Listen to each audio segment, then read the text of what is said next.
November 23, 1883, Redemption Town, Texas.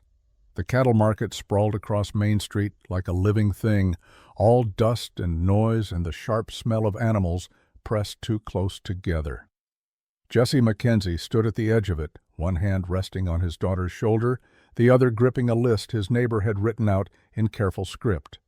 Flour, salt, coffee, nails, the everyday things that kept a man and his child alive through another Texas winter. He was 36 years old, though the lines around his eyes made him look older. 7 years of raising a daughter alone would do that to a man. Waking before dawn to cook breakfast and braid hair with clumsy fingers, answering questions about a mother Lucy May could barely remember. The girl tugged at his coat sleeve now, her small face tilted up toward his.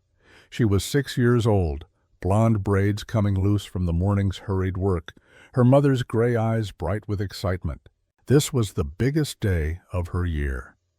Thanksgiving week brought traders from 3 counties, and the town transformed into something magical for a child who spent most of her time on a ranch 20 miles from anywhere.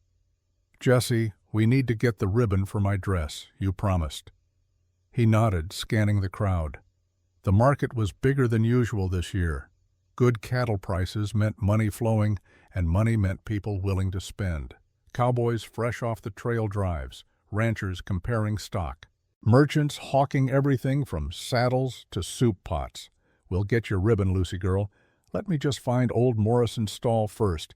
Need those nails before they sell out."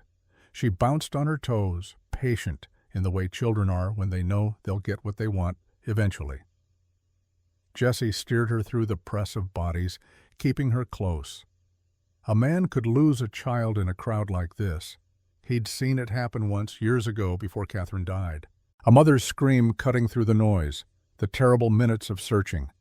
The child found eventually, crying beside a wagon wheel, but those minutes had aged the mother a decade.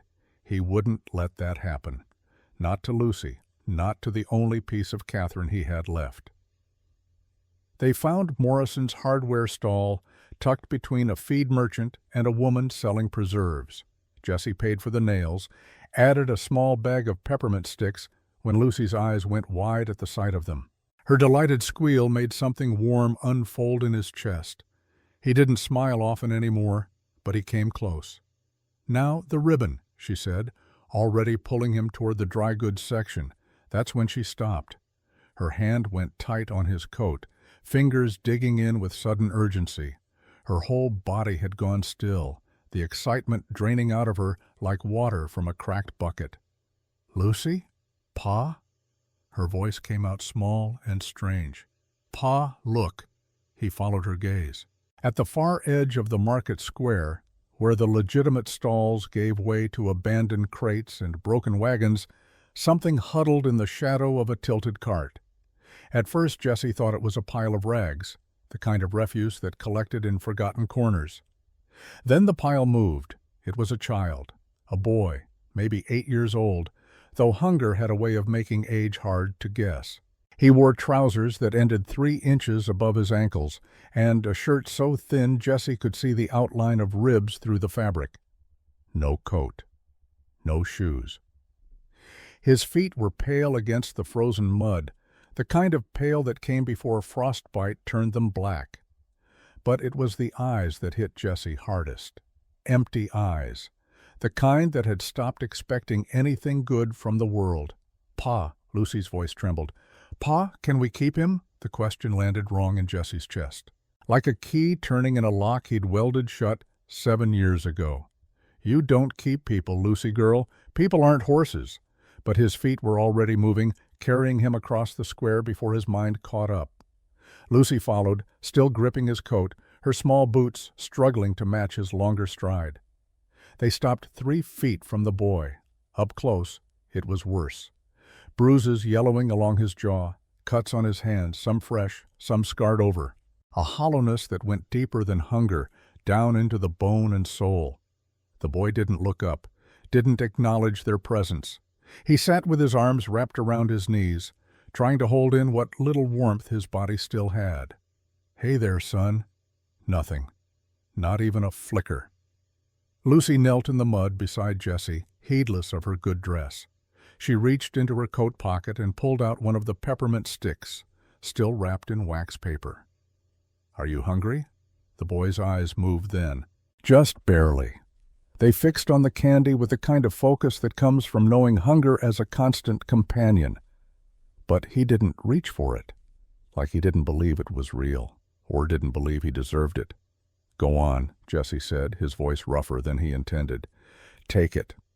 Slowly, so slowly, the boy's hand crept forward.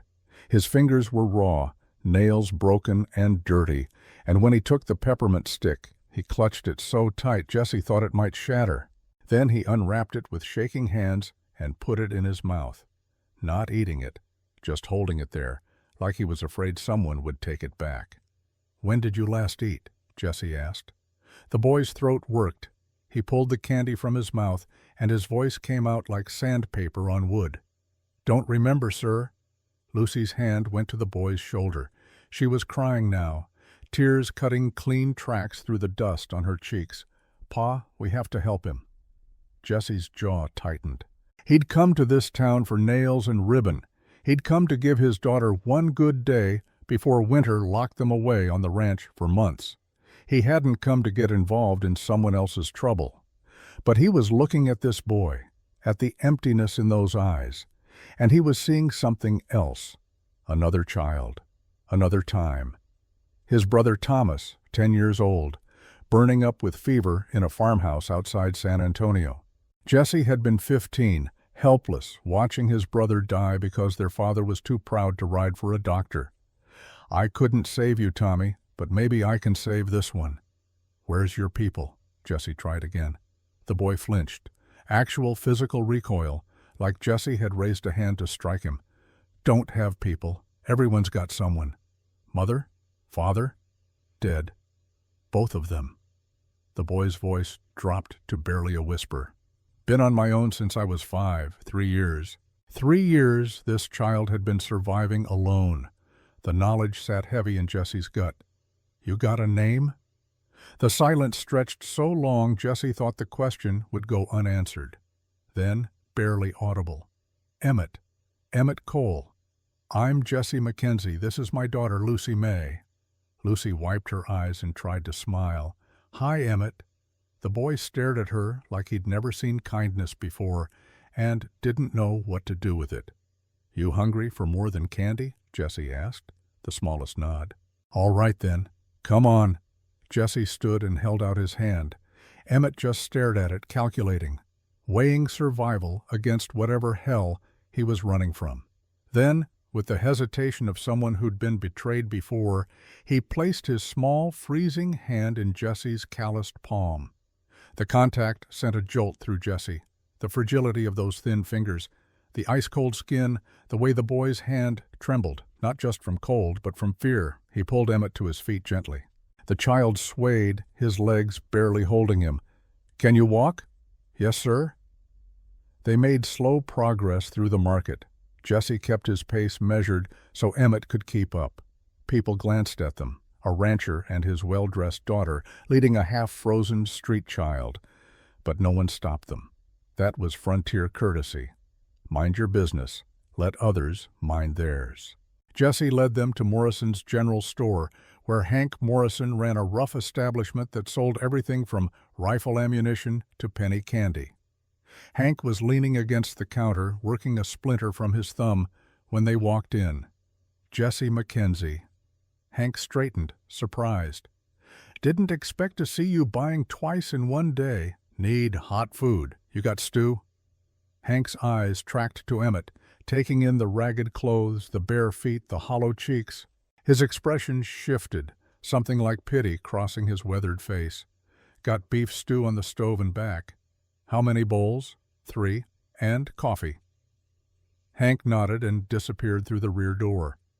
Jessie guided Emmett and Lucy to the small table in the corner, the one Hank kept for customers who wanted to eat on the premises.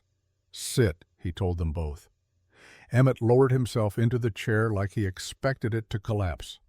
His eyes darted around the store, tracking exits, measuring distances. always looking for escape routes. Lucy sat beside him, close but not touching. She'd pulled out her handkerchief, and now she was worrying the edge of it between her fingers. "Are you cold, Emmett? We could get you a blanket." "I'm fine, miss. You can call me Lucy." She smiled at him. "We're friends now." The boy's face did something complicated, like he wanted to believe her but didn't dare. Hank returned with 3 bowls of stew and a pot of coffee that smelled like salvation. Jesse paid in silver coin, then set a bowl in front of Emmett. "Eat slow, you'll make yourself sick otherwise." Emmett stared at the stew like it might vanish if he blinked. Then he picked up the spoon with shaking hands and took a careful bite. His eyes closed. For just a moment the fear left his face, replaced by something that looked almost like relief. Lucy ate her stew with neat, small bites, watching Emmett the whole time. Jesse poured coffee for himself and milk for the children, letting the warmth seep into his hands while he observed. Emmett was methodical, controlled, each spoonful deliberate, like he was rationing even abundance. That kind of discipline came from living hungry, from never knowing when the next meal might come. Jesse waited until the boy had eaten half the bowl before speaking again. "Emmett, I need you to tell me the truth. Are you in trouble?" The spoon clattered against the bowl. Emmett's hands clenched into fists, and his breathing quickened. Short, panicked gasps. "Easy." Jesse kept his voice level. "Easy, son. I'm not turning you over to anybody. Just need to know what we're dealing with." Emmett's eyes flicked up, searching Jesse's face for the lie. The trap. The betrayal he'd learned to expect. "I promise," Jesse added, and he meant it with a certainty that unsettled him. The boy's breathing slowed, but his hands stayed fisted. "There's men. They'll be looking for me." "What kind of men?" "The kind that buy kids, or take them, make them work." Jesse's blood went cold. "Work doing what?" "Railroad gang, building track west of here. 20, maybe 25 of us. Kids nobody wants, orphans, runaways. They said they'd give us food and beds, but it wasn't like that. It wasn't like that at all." Emmett's voice had gone flat. Empty. The voice of someone who'd learned that feeling too much would break you. "What did they do to you?"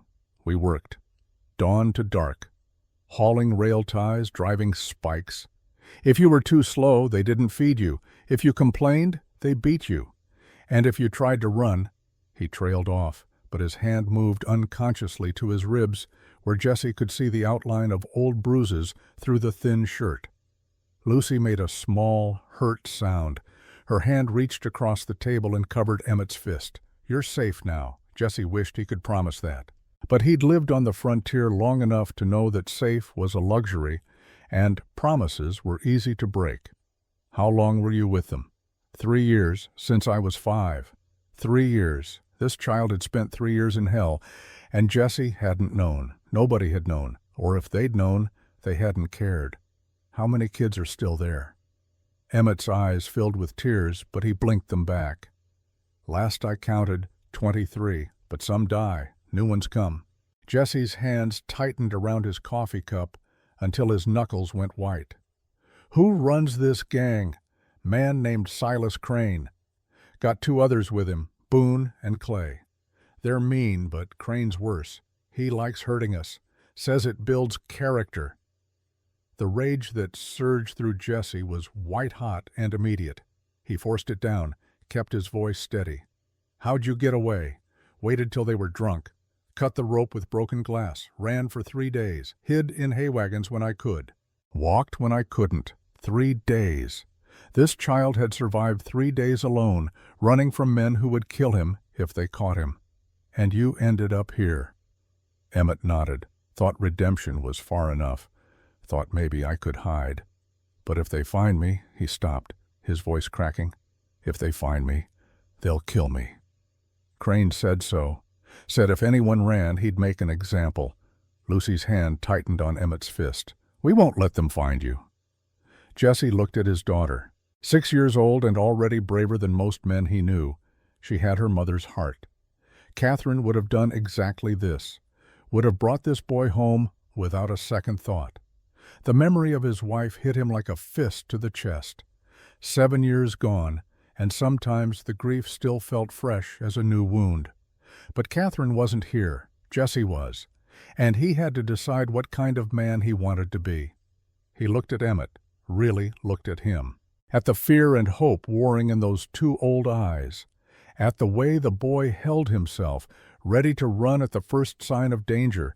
At the small hand Lucy had wrapped around his fist, anchoring him to this moment, to this unlikely kindness. "Finish your stew," Jesse said, "then we're going home." Emmett's eyes went wide. "Home? My ranch, 20 miles north of here. You can stay there. Get warm. Get fed. Figure things out. You don't have to. I can manage on my own. I always have." Jesse leaned forward. "Son, you're 8 years old. You shouldn't have to manage on your own, and you don't have to, not anymore. But what if they come looking? Then they'll have to go through me." The words hung in the air between them. A promise, a declaration, a line drawn in the sand. Emmett stared at Jesse, and slowly, so slowly, something shifted in his expression. The emptiness didn't disappear, but underneath it, something else flickered to life. Something small and fragile that looked almost like hope. "Okay," he whispered. Lucy bounced in her seat, clapping her hands. "You're going to love the ranch, Emmett. We have horses and chickens and a creek where you can catch frogs in the summer. And Pa makes the best flapjacks. And I can teach you to read if you don't know how. And we can be like brother and sister. Do you want to be my brother?" Emmett looked at her like she was speaking a foreign language. Like the concept of family was something he'd forgotten how to understand. "I don't know how to be a brother." Lucy's smile was pure sunshine. "That's okay. I'll teach you." They finished their meal in a different kind of silence. Not uncomfortable, but tentative. Like all three of them were feeling their way through unfamiliar territory. When the bowls were empty, Jesse paid Hank Morrison and led the children back out into the cold afternoon. The market was starting to thin as people headed home before dark. Jesse needed to collect his wagon, load the supplies, get back to the ranch before full night fell. But first, he had to get Emmett something warmer to wear. He found a stall selling second-hand clothes and bought a wool coat that was too big but would keep the boy warm, a pair of boots that were scuffed but solid, thick socks, a hat with ear flaps. Emmett took each item like it was made of gold.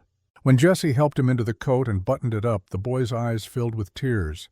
"No one's ever—" He stopped, unable to finish. Jesse's throat tightened. "Well, someone is now." They loaded the wagon in silence. Jesse lifted Lucy into the seat first, then reached up to help Emmett climb aboard. The boy hesitated, then took it and climbed up. Jesse settled him between Lucy and himself, making sure the coat was buttoned tight. The ride back to the ranch would take 2 hours. The sun was already sinking toward the horizon, painting the sky in shades of amber and rose. Jesse clicked his tongue, and the horses started forward. Redemption Town fell away behind them, and the prairie opened up ahead, wide and empty and beautiful in the fading light. Lucy chattered about the market, about the ribbon she'd finally gotten, about the dress she'd wear to Thanksgiving dinner. Emmett listened without responding, but Jesse saw the way the boy leaned slightly toward Lucy, like he was drawn to her brightness, the way moths were drawn to flame. The first stars were appearing when they crested the final rise, and the ranch came into view.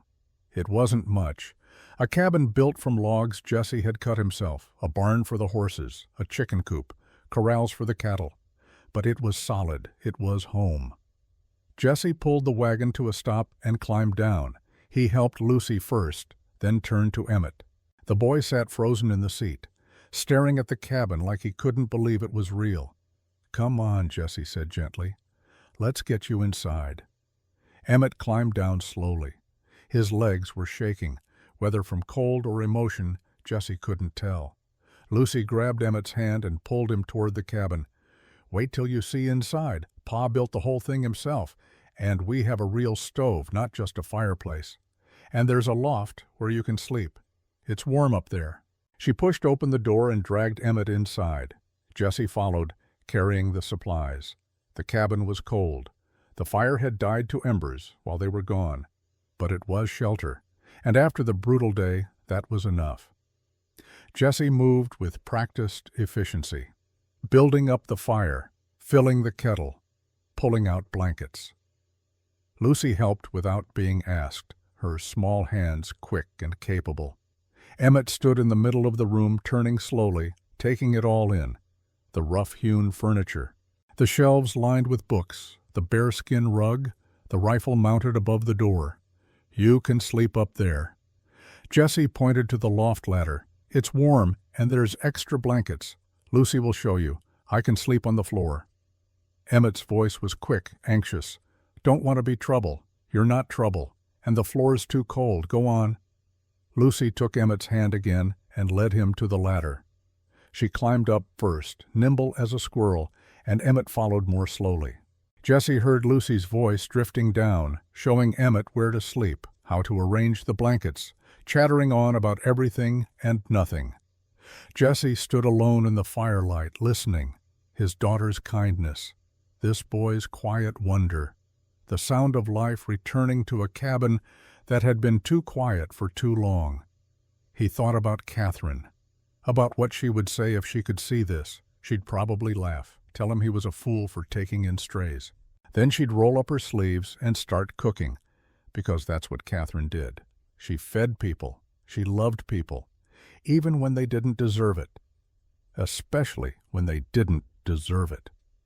Jesse poured himself coffee and stood at the window, looking out at the darkening prairie. Somewhere out there, men were looking for Emmett, men who thought they owned him, men who would come here if they knew where to look. Let them come. The thought surprised him with its fierceness. He'd spent 7 years avoiding trouble, avoiding connection, avoiding anything that might crack open the carefully constructed walls around his heart. But this boy had walked through those walls like they were made of paper. Or maybe it was Lucy who'd done it, with one simple question. "Can we keep him, Pa?" Jesse didn't know yet if keeping Emmett was the right choice. Didn't know if he had the strength to protect this child from the monsters hunting him. Didn't know if his heart could survive caring about someone again, only to lose them. But he knew he couldn't walk away. Couldn't leave Emmett to freeze in that market square. Couldn't send him back to the hell he'd escaped. So he'd made a choice. Maybe a foolish one, maybe a dangerous one. But it was his choice. He heard footsteps on the ladder, turned to see Emmett climbing down, moving quiet as always. "Can't sleep?" The boy shook his head. "Too many thoughts." Jesse nodded. "I know that feeling." Emmett came to stand beside him at the window. They stood in silence for a while, looking out at the night. "Mr. Mackenzie?" "Jesse." "Jesse." Emmett's voice was barely a whisper. "Why are you helping me?" Jesse considered the question. He could give the easy answer. "Because it's the right thing to do. Because you need help. Because my daughter asked." But this boy deserved more than easy answers. "I had a brother once," Jesse said slowly. "Thomas. He died when he was 10. Fever took him. I was 15 and I couldn't save him. Couldn't do a damn thing except watch him slip away." He paused. "I've spent 20 years wishing I could go back, wishing I could have done something different, but I can't. Tommy's gone, but you're here. And maybe I can't save everyone. Maybe I can't fix everything that's broken in this world, but I can give you a warm place to sleep and food to eat, and that's a start." Emmett looked up at him, and in the firelight his eyes were wet. "No one's ever helped before." Jesse's throat tightened. "Well, someone's helping now." They stood together in the silence. Outside, wind howled through the prairie grass. Inside, the fire crackled, and Lucy's soft breathing drifted down from the loft. Emmett's hand crept into Jesse's, small and cold and trusting. Jesse looked down at their joined hands, at this fragile connection, this unlikely family taking shape in the ruins of grief and loss. He didn't know what tomorrow would bring, didn't know if Silas Crane would come, didn't know if he was strong enough to protect this boy, but he knew one thing: he was going to try. The next morning dawned cold and clear. Jesse woke before sunrise, as he always did, and started the fire. He made coffee and started breakfast, moving quietly so as not to wake the children. But when he looked up, Emmett was descending the ladder. The boy wore the clothes Jesse had bought him, and though they were still too big, he looked better. Color in his cheeks, light in his eyes. "Morning," Jesse said. "Morning, sir. Told you last night." "It's Jesse." "Yes, sir. Jesse." The name came out uncertain, like Emmett wasn't sure he had permission to use it. "You sleep all right?" "Better than I have in 3 years." Jesse nodded and went back to the stove. He was frying bacon when Lucy came down, rubbing sleep from her eyes. "Is Emmett still here?" "I thought maybe I dreamed him." "I'm here," Emmett said quietly. Lucy's face lit up. "Good. Because I want to show you the horses after breakfast, and the chickens, and maybe we can go down to the creek if it's not too cold." They ate breakfast together. Bacon and eggs and biscuits with honey. Emmett ate slowly, savoring each bite. Lucy chattered about everything and nothing. Jesse listened and poured coffee and felt something in his chest loosen. This is what family was supposed to feel like. After breakfast, Lucy dragged Emmett outside to show him the ranch. Jesse watched from the window as she introduced him to the horses, her hands flying as she explained each animal's name and personality. Emmett listened with quiet attention, reaching out carefully to touch a mare's nose when Lucy encouraged him. The boy was good with animals, gentle, patient. Jesse was washing dishes when he heard it. Hoofbeats. 3 horses coming fast from the south. His blood went cold. He dried his hands and moved to the rifle above the door, pulled it down, checked the load. Then he stepped outside. 3 riders were coming up the road. They rode hard, kicking up dust, and even from a distance, Jesse could see they weren't here for a friendly visit. Lucy and Emmett were at the corral. Jesse called to them, keeping his voice level. "Lucy, Emmett, get inside, now." Lucy's smile faded. She looked toward the riders, then back at her father. "Pa? Inside, both of you. Don't come out till I say." Emmett had gone pale. He grabbed Lucy's hand and pulled her toward the cabin. They disappeared inside, and Jesse heard the door close. He stood in his yard, rifle held loose but ready, and waited. The riders slowed as they approached. They fanned out, forming a line 20 feet from where Jesse stood. The man in the middle was tall and broad-shouldered, maybe 45, with a scar running down his left cheek. He wore a black coat and a flat-brimmed hat, and his eyes were the color of stone. The 2 flanking him were younger, one tall and thin, the other short and heavy. Both wore gun belts. "Morning," the scarred man said. His voice was smooth, too smooth. "Name's Silas Crane." Jesse said nothing. Crane's smile didn't reach his eyes. "I'm looking for a boy, about 8 years old, dark hair, skinny. He ran off from my camp 3 days back." "This is private property," Jesse said, "and I haven't seen any runaways. That so?" Crane's gaze drifted past Jesse toward the cabin. "Sounds like you got kids here, though." "I can hear them. Just my daughter." "Mind if we take a look?" "Won't take but a minute." "I do mind. And I'm asking you to leave." The smile vanished from Crane's face. "Now hold on. That boy is my legal ward. I got papers from Judge Whitmore in Austin. I took him in when nobody else would. Gave him food and shelter. And he repaid me by stealing supplies and running off. That makes him a thief." Jesse's grip tightened on the rifle. "You got no rights on my land, and I'm done being polite. Turn around. Ride out. Don't come back." The thin man, Boone, spat into the dirt. "Big talk for one man alone." "I'm not alone," Jesse said quietly. "I got 30 rounds in this Spencer, and I don't miss. You want to test that? Go ahead."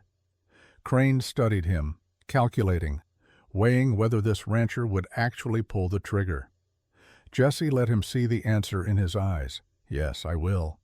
Crane's jaw tightened. He raised a hand, and his men settled back in their saddles. "This isn't over, Mackenzie. That boy's mine by law. I'll be back with the sheriff, with papers. And when I am, you'll hand him over or you'll go to jail for harboring a fugitive." Jesse's voice was ice. Get off my land." For a long moment nobody moved. Then Crane jerked his reins, turning his horse. "We'll be back." They rode off at a canter, dust rising in their wake. Jesse stood watching until they disappeared over the rise. Even then, he waited another 5 minutes, making sure they weren't circling back. Finally, he lowered the rifle and turned toward the cabin. Lucy and Emmett stood in the doorway. Lucy's face was pale. Emmett looked like he might be sick. Jesse walked over to them, still carrying the rifle. "It's all right, they're gone." Emmett's voice came out broken. "That was him. That was Crane. I know. He'll come back. He always comes back. And next time he'll have the law. He'll have papers. You'll have to give me up." Jesse knelt down so he was eye level with the boy. "Listen to me, Emmett. I don't care what papers he's got. I don't care if he brings the whole damn army. You're staying here, long as you want to. Understand? But the law. Sometimes the law's wrong. And sometimes a man has to do what's right even when it's not legal." Emmett's eyes filled with tears. "Why? Why would you do this? You don't even know me." Jesse thought about his answer, about Thomas, about Catherine, about 7 years of loneliness and grief. About the moment Lucy asked if they could keep this boy, and something inside Jesse had cracked open. "Because my daughter asked me to," he said simply, "and because it's the right thing to do, and because—" He paused. "Because you remind me that there's still good worth fighting for in this world." A tear slid down Emmett's cheek. Lucy wrapped her arms around him from the side. "You're my brother now," she said fiercely, "and nobody takes my brother." Jesse stood and looked out at the prairie, at the dust still settling where Crane and his men had ridden. He'd made his choice, drawn his line, and now he'd have to live with the consequences. But as he looked at these two children, at the hope and fear and trust in their eyes, he knew he'd make the same choice again. Some things were worth fighting for. Some battles had to be fought, even when you knew the cost. And this boy, this lost, broken, brave child, was worth every risk. Jesse put his hand on Emmett's shoulder. "Come on, let's get back inside. We've got plans to make." The threat hung over the ranch like storm clouds gathering on the horizon. Jesse knew Crane would return. Men like that always did. They didn't forgive defiance, and they didn't forget debts they believed were owed. That first night after the confrontation, Jesse sat at the kitchen table long after the children had gone to sleep. The lamp burned low, casting shadows that danced across the rough-hewn walls. He'd pulled out his strongbox, the one he kept hidden under a loose floorboard, and counted what was inside. $83, his savings from 2 years of careful ranching. Money he'd been setting aside for Lucy's future, for a better house someday, for schooling when she got older.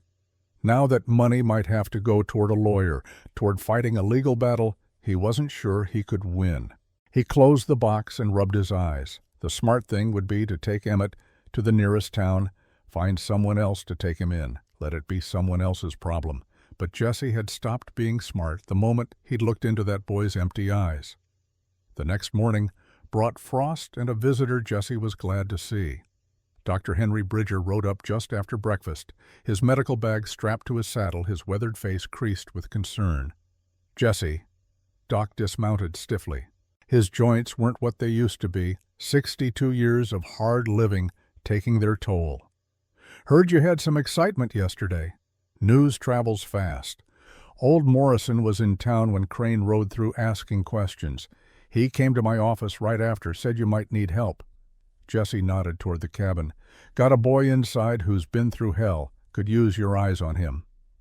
They found Emmett in the kitchen, helping Lucy wash dishes.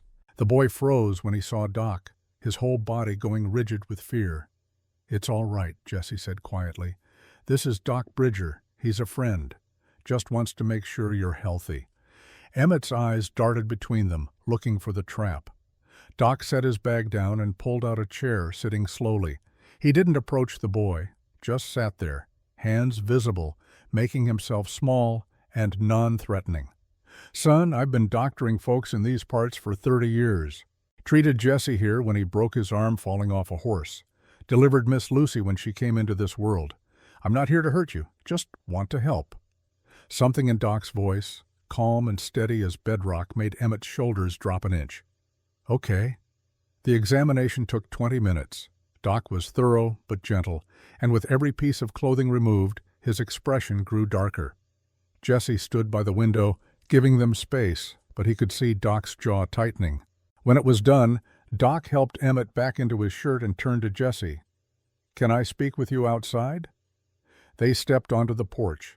The morning sun was bright, but it did nothing to warm the chill in Jesse's chest.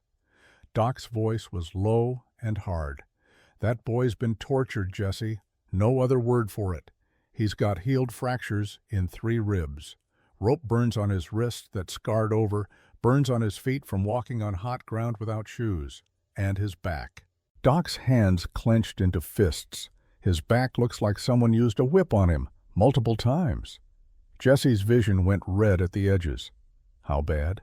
"Bad enough that I want to ride to Austin and put a bullet in Silas Crane myself." Doc took a breath, forcing calm. "But that won't help the boy. What will help is getting him away from that monster permanently. That's the plan. Crane's got legal papers, you know that, right? Judge Whitmore signed guardianship documents 3 years ago. Unless we can prove abuse and get those papers voided, the law's on Crane's side. Then we'll prove it." Doc nodded. "I'll write up a medical report, document every injury. That'll help in court. But Jesse, you need to understand what you're up against. Whitmore's been on the bench 20 years. He doesn't like being told he made a mistake. And Crane's got money. Money buys influence. I don't care how much influence he's got. That boy's not going back." Doc studied him for a long moment. "Catherine would be proud of you." The words hit Jesse like a fist. He turned away, blinking hard. Catherine would have brought him home without thinking twice. That's why she married you. Recognized a good heart under all that stubborn. They stood in silence for a while, watching Lucy and Emmett through the window.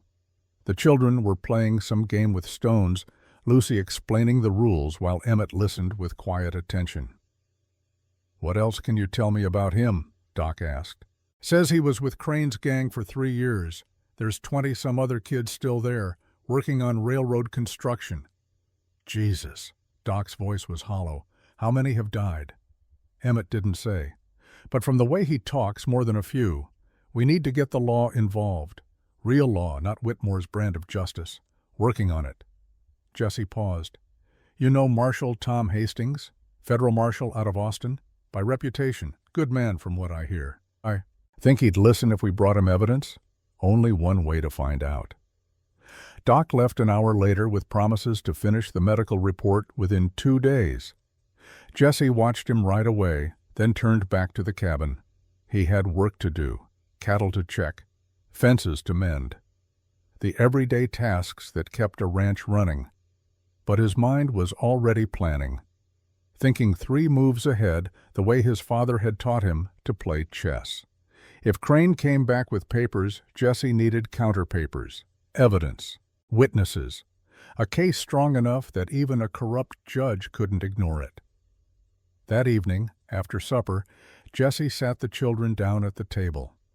"Emmett, I need you to tell me everything about Crane's operation, every detail you can remember." The boy's face went pale. "I don't want to remember, I know. But if we're going to fight this, we need ammunition." Lucy took Emmett's hand. "I'll stay right here with you." Emmett looked at her, then at Jesse. Something shifted in his expression, a kind of desperate courage. "Okay." The story that spilled out over the next hour made Jesse's blood run cold.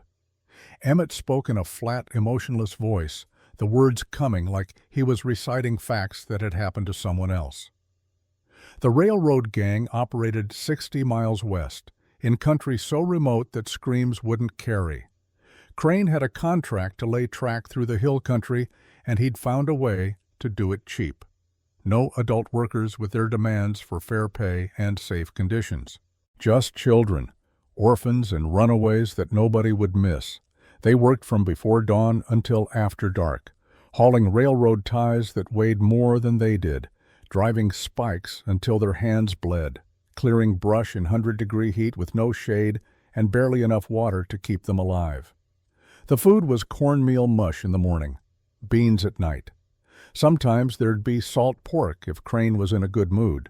But if you worked too slow, if you complained, if you showed weakness, you didn't eat. And the punishments. Emmett's voice finally cracked when he talked about the punishments. There was a boy named Samuel. He was 9, strong for his age. But one day a railroad tie fell wrong and crushed his leg, broke it in 3 places. We could hear the bones snap. Emmett stopped, swallowing hard. "What happened to Samuel?" Jesse asked quietly. Crane said a doctor would cost too much. Said the boy just needed to rest. But there was infection. We could smell it after a few days. Samuel screamed for 3 nights straight. Then he went quiet. Then he died. Lucy's hand had gone white where it gripped Emmett's. Emmett continued, his voice barely a whisper now. There was another boy, Daniel. He was 11. He tried to run once, about a year ago. Crane's men caught him 2 miles out. They brought him back and he stopped, his whole body shaking. Jesse wanted to tell him to stop, that he didn't need to hear more. But he did need to hear it, because this was what they were fighting against. What did they do to Daniel? They tied him to the railroad tracks, not across them, but along them, tied his hands and feet to the rails, and left him there overnight. It was November. Cold. We could hear him crying, begging. But Crane said anyone who tried to help him would take his place. Emmett's tears were flowing freely now. In the morning, Daniel couldn't talk anymore, couldn't hardly move. His fingers and toes were black from the cold. He lived another month, but he was never right again. Then one morning we woke up and he was just gone. Crane said he'd run away again. But we knew. We all knew. The silence that followed was thick enough to choke on. Jesse's hands were clenched so tight, his nails cut into his palms. He forced himself to breathe, to think past the rage. How many kids have died, Emmett? I don't know for sure. More than 5, maybe 10. Some before I got there. Crane buries them out in the brush. No markers, no names. And your brother, Billy? Emmett's face crumpled. Billy's 12. He's been there longer than me, 4 years. He tried to protect me when I first came, took beatings that were meant for me, gave me his food when I was too weak to work. The night I ran, Billy helped me. He hit one of the guards with a shovel so I could slip away. I heard Crane shouting, heard Billy screaming. Then I ran, and I didn't look back. The boy's voice broke completely. I don't even know if he's alive. I left him there. I left my brother. Lucy threw her arms around Emmett, and Jesse moved to kneel beside them both. You didn't have a choice, son. You did what you had to do to survive. But Billy, we'll find out what happened to Billy. I promise you that. It was a promise Jesse didn't know if he could keep, but looking at this child's devastated face, he had to try. The next 2 days passed in tense preparation. Doc Bridger delivered the medical report, 12 pages of detailed documentation that read like a catalog of horrors. Jesse read it once, his jaw getting tighter with every paragraph, then locked it in his strongbox. On the 3rd day, Jesse made a decision. We're going to town, all 3 of us. Lucy looked up from the book she was reading to Emmett. What for, Pa? Need to send a telegram and talk to Reverend Cross. The ride to redemption took 2 hours. Jesse kept them at an easy pace, watching the horizon. He'd brought the Winchester, and it rested across his saddle within easy reach. Emmett rode behind Jesse, his thin arms wrapped around Jesse's waist. The boy hadn't said much since the night he'd told his story. Something had broken open in him, and now he was quieter than ever. Not the quiet of fear, but the quiet of exhaustion, like he'd been carrying a weight for 3 years and finally set it down. Redemption Town was busier than it had been on Thanksgiving week. Saturday brought farmers and ranchers from the surrounding counties, and Main Street was crowded with wagons and horses. Jesse stopped first at the telegraph office. He'd written out the message carefully the night before. Marshall Hastings, stop. Austin, Texas, stop. Urgent matter, child welfare, stop. Evidence of forced labor and murder, stop. Request immediate assistance, stop. Jesse McKenzie, Redemption, Texas, stop. The telegraph operator, a nervous man named Sykes, read it twice. This is serious business, Mr. McKenzie. That's why I'm sending it. You understand this'll stir up trouble? Crane's got friends. Then his friends can explain why they're protecting a man who murders children. Sykes swallowed hard and nodded. I'll send it right away. Jesse paid and led the children out. Their next stop was the white clapboard church at the end of Main Street. Reverend Samuel Cross was in his office, a small room behind the sanctuary that smelled of old books and pipe tobacco. He was 58 years old, with white hair and kind eyes that had seen their share of suffering. Jesse. The Reverend stood, offering his hand. And Miss Lucy. He turned his gaze to Emmett. And you must be the boy I've been hearing about. Emmett nodded, shy. Come in, all of you. Sit. They settled into the worn chairs. The Reverend poured water from a pitcher and handed glasses around. I heard about the confrontation at your ranch. Half the county's talking about it. Let them talk. Cross smiled.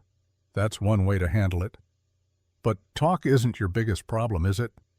No, Jesse leaned forward. Crane's got legal papers. Says he's the boy's guardian. I need help fighting that. What kind of help? Testimony. Character witness.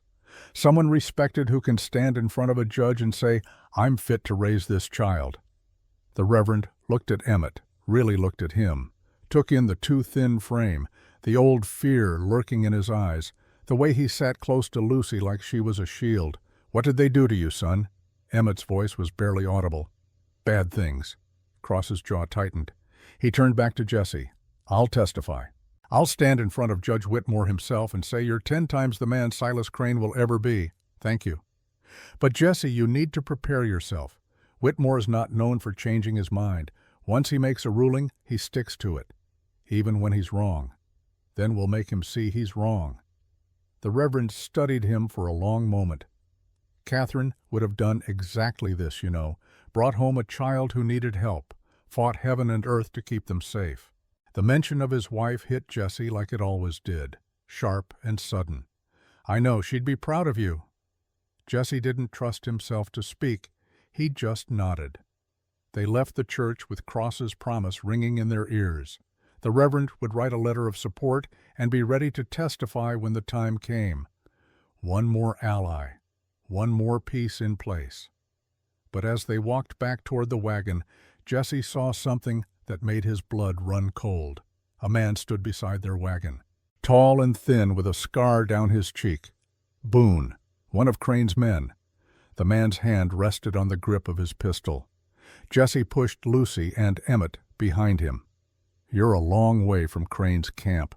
Boone smiled, showing tobacco-stained teeth. Just delivering a message. Mr. Crane wants you to know he filed papers with Judge Whitmore yesterday. Court hearing set for 2 weeks from today, December 10th. Jesse kept his voice level. We'll be there. You can save everyone a lot of trouble by just handing over the boy now. Not going to happen. Boone's smile faded. You're making a mistake, McKenzie. Crane's got the law on his side. He's got money. He's got friends in high places. What have you got? A dead wife? And a hardscrabble ranch? The insult about Catherine made Jesse's hands clench, but he forced himself to stay calm. I've got something Crane doesn't. I've got the truth. Truth doesn't win in court. Money does. Then, I guess we'll see. Boone spat in the dirt. 2 weeks, McKenzie. Enjoy them. Because after that, you'll be in jail for kidnapping, and the boy will be back where he belongs. He turned and walked away, his boots loud on the wooden sidewalk. Jesse stood watching until Boone disappeared around a corner. Then he helped the children into the wagon and started the long ride home. The tension followed them like a shadow. Lucy was quiet, her usual chatter subdued. Emmett stared at his hands, his shoulders hunched. It wasn't until they were halfway home that Emmett spoke. Maybe I should just go back. Jesse pulled the wagon to a stop. He turned to look at the boy. What? If I go back, Crane will leave you alone. You won't get in trouble. Lucy will be safe. Emmett, I'm not worth all this. I'm just a kid nobody wants. I should never have let you help me." Jesse climbed down from the wagon and walked around to where Emmett sat. He reached up and lifted the boy down, setting him on the ground. Then he knelt, so they were eye to eye. "Now you listen to me. You are worth fighting for. You're worth every bit of trouble that's coming, and you're not. Nobody wants you. Lucy wants you. I want you. But Crane has the law. He has money. He'll win. Maybe he will. Or maybe he won't. But either way, we're going to fight. Because some things are worth fighting for even when you might lose." Emmett's eyes filled with tears. "Why? Why do you care so much?" Jesse thought about his answer. About Thomas dying while he stood helpless. About Catherine lying cold in the ground. About 7 years of loneliness and grief. About this boy who'd cracked something open in his chest that he'd thought was sealed forever. "Because you remind me what it means to be brave. You survived 3 years in hell. You escaped when most kids would have given up. You're still standing even though everything in your life has tried to break you. That's the kind of courage most men never find." He put his hands on Emmett's shoulders. "And because my daughter asked me if we could keep you. And looking at you now, I can't imagine saying no." Emmett threw his arms around Jesse's neck and held on like a drowning man clutching driftwood. Jesse held him back, this fragile boy who'd somehow become his son in the space of a few days. Lucy climbed down from the wagon and wrapped her arms around both of them. "We're a family now," she said fiercely, "and families don't give up." They stood there in the middle of the prairie, 3 people bound together by choice rather than blood, and Jesse felt something he hadn't felt in 7 years. Hope. The days before the hearing passed in a blur of preparation. Jesse worked from dawn to dusk, trying to keep the ranch running while also building their case. He wrote letters to everyone who'd known Catherine, asking for character references. He rode to neighboring ranches, gathering support. The response surprised him. Neighbors he barely knew showed up offering help, money, testimony, whatever Jesse needed. It turned out the story of the boy Jesse had rescued had spread through the county like wildfire, and people were angry at Crane, angry at the system that had let children suffer, angry at their own inaction. They wanted to help now, wanted to be part of making things right. Doc Bridger came by regularly to check on Emmett. The boy was gaining weight, color returning to his cheeks. The fear was still there lurking in his eyes, but it was fading, being replaced slowly with something that looked like trust. Lucy was the one who truly worked magic. She treated Emmett like the brother she'd always wanted, dragged him on adventures around the ranch, taught him to read with stubborn patience, made him laugh with her terrible jokes and endless stories. Jesse watched them together and saw Catherine in his daughter. The same fierce love, the same refusal to let darkness win. 1 week before the hearing, Jesse received a telegram. Arriving December 8th. Stop. Marshal Tom Hastings. Stop. Relief flooded through him. The federal marshal was coming. That meant someone with real authority would hear their case, someone who couldn't be bought by Crane's money. He showed the telegram to Doc Bridger when the old man came by that evening. "This is good," Doc said. "Hastings has a reputation for being incorruptible. If anyone can see through Crane's lies, it's him. We still have to convince Judge Whitmore. One battle at a time." That night, Jesse sat on the porch long after the children had gone to bed. The December air was cold, stars sharp and bright overhead. He thought about the hearing coming in 7 days, about standing in front of a judge and fighting for the right to keep Emmett, about what would happen if they lost. He heard the door open behind him, turned to see Emmett stepping out, wrapped in a blanket. "Can't sleep?" The boy shook his head and came to sit beside Jesse on the steps. "Keep thinking about Billy." Jesse had been thinking about Billy too, about Emmett's brother, still trapped in Crane's camp, still suffering. "When this is over, we'll find him. We'll get him out." "What if it's too late? What if he's already?" "Don't think like that. Your brother's tough. He survived 4 years.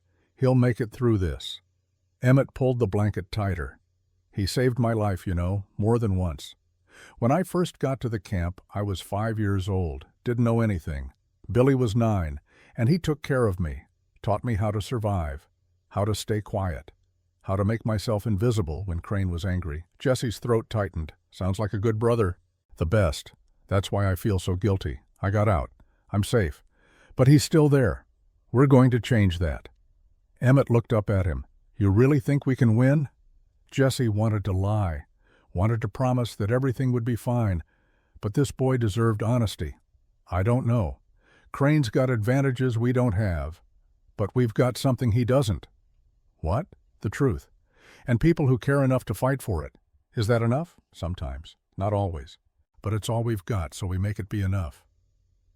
They sat in silence for a while, looking out at the dark prairie. "Jesse?" "Yeah?" "Thank you. For everything. For taking me in. For fighting for me. For making me feel like maybe I matter." Jesse's chest went tight. "You do matter, Emmett. More than you know." The boy leaned against Jesse's shoulder, and Jesse put his arm around him. They sat like that until Emmett's breathing evened out and he dozed off. Jesse carried him inside and tucked him into the loft beside Lucy. Then he stood there for a long moment, looking at these two children who'd become his world.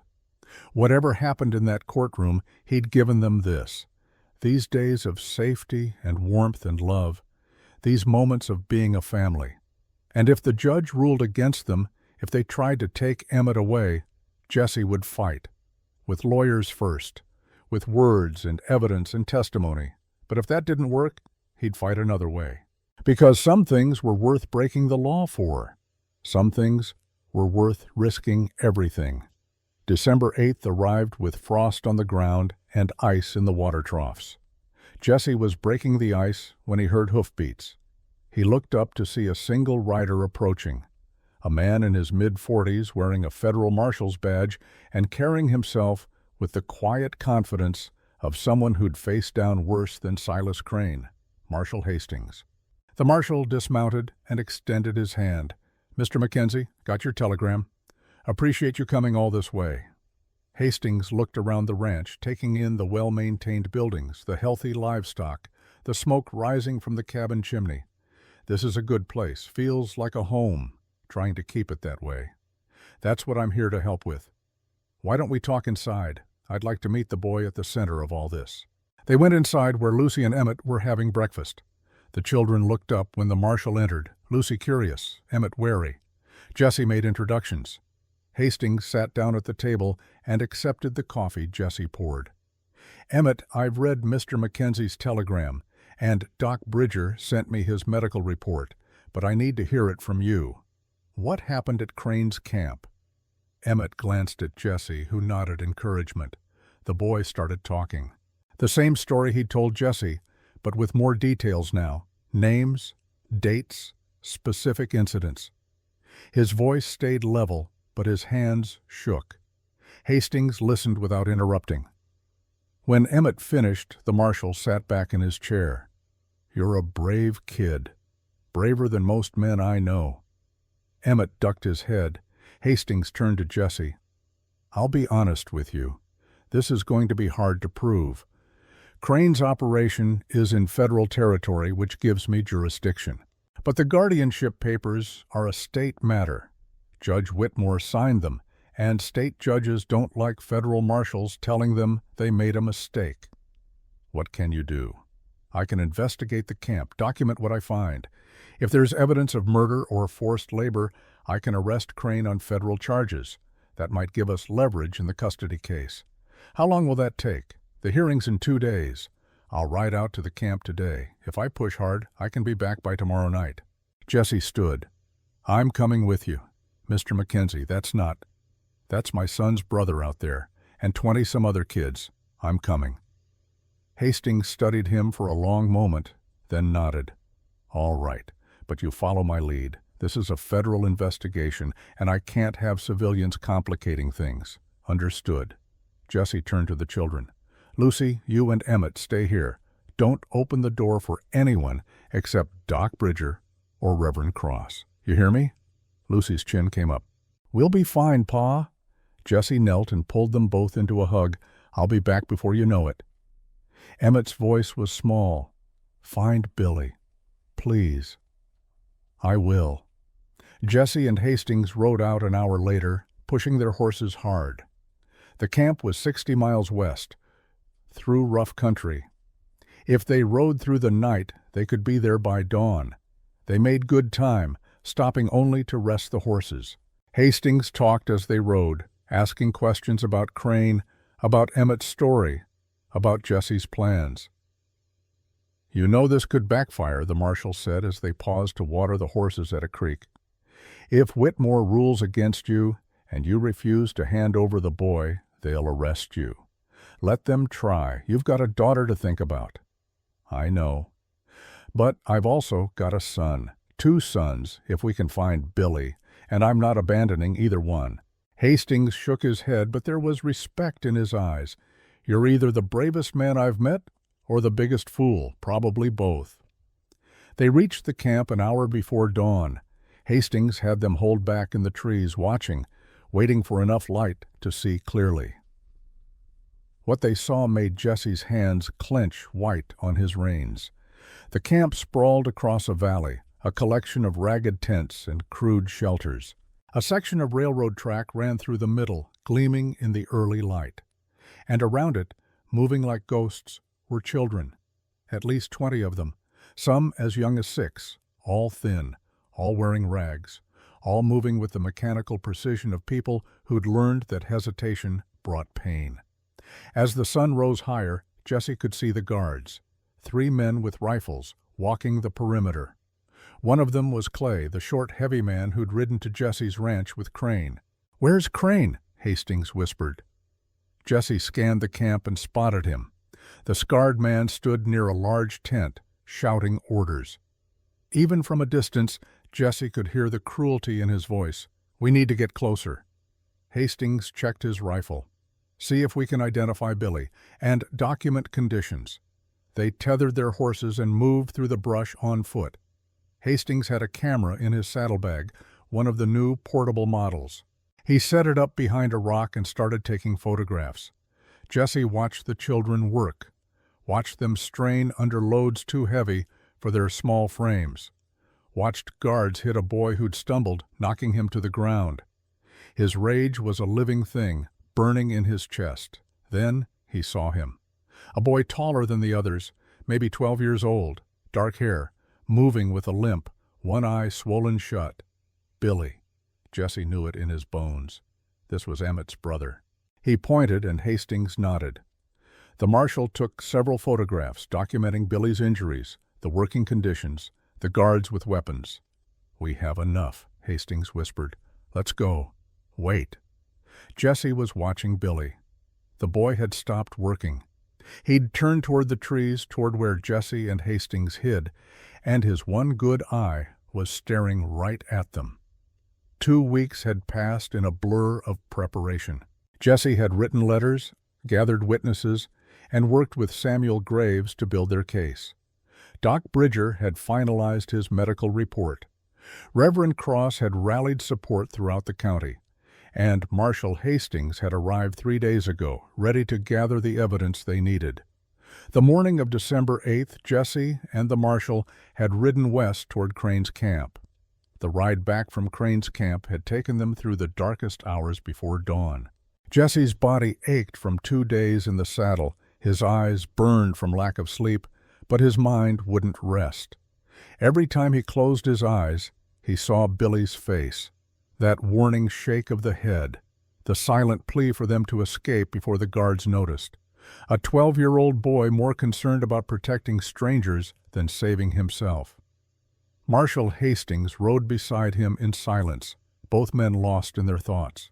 The photographs in the marshal's saddlebag felt like they weighed 100 pounds. Evidence of horrors that shouldn't exist in a civilized country. Children worked like animals, beaten like dogs, buried like trash when they couldn't work anymore. The first rays of sunlight were breaking over the prairie when they finally saw the ranch. Smoke rose from the chimney, a promise of warmth and safety. Jesse's chest tightened at the sight. Home. Lucy and Emmett were at the kitchen table when they walked in. The children looked like they'd been sitting there all night, waiting. Dark circles shadowed Lucy's eyes, and Emmett's face was drawn tight with fear. Pa! Lucy launched herself at Jesse before he'd even closed the door. He caught her, held her close, breathing in the smell of her hair. Soap and wood smoke and innocence. I'm here, Lucy girl. Everything's all right. But Emmett hadn't moved. The boy sat frozen at the table, his eyes fixed on Marshal Hastings. His hands gripped the edge of the wood so hard his knuckles had gone white. Did you find him? The words came out barely above a whisper. Did you find Billy? Jesse knelt so he was eye level with Emmett. He reached out and took the boy's cold hands in his own. We found him. He's alive, son. The transformation in Emmett's face was almost painful to witness. Relief crashed over him like a wave, and his whole body seemed to collapse inward. The rigid control he'd been holding for days, maybe years, finally broke. Tears streamed down his cheeks. Is he okay? Is he hurt? Jesse chose his words with care. Billy was alive, but the boy had been through hell. The injuries they'd seen even from a distance told a story Jesse wished didn't exist. He's surviving. He's hurt, but he's on his feet. He's working. And Emmett, he saw us. He saw you? He looked right at us, knew we were there. And you know what he did first? Emmett shook his head, unable to speak. He warned us. Soon as he saw us hiding in the trees, he shook his head. Told us to get down before the guards spotted us. He could have called out, could have tried to escape with us, but his first thought was making sure we stayed safe. That's Billy. Emmett's voice broke on his brother's name.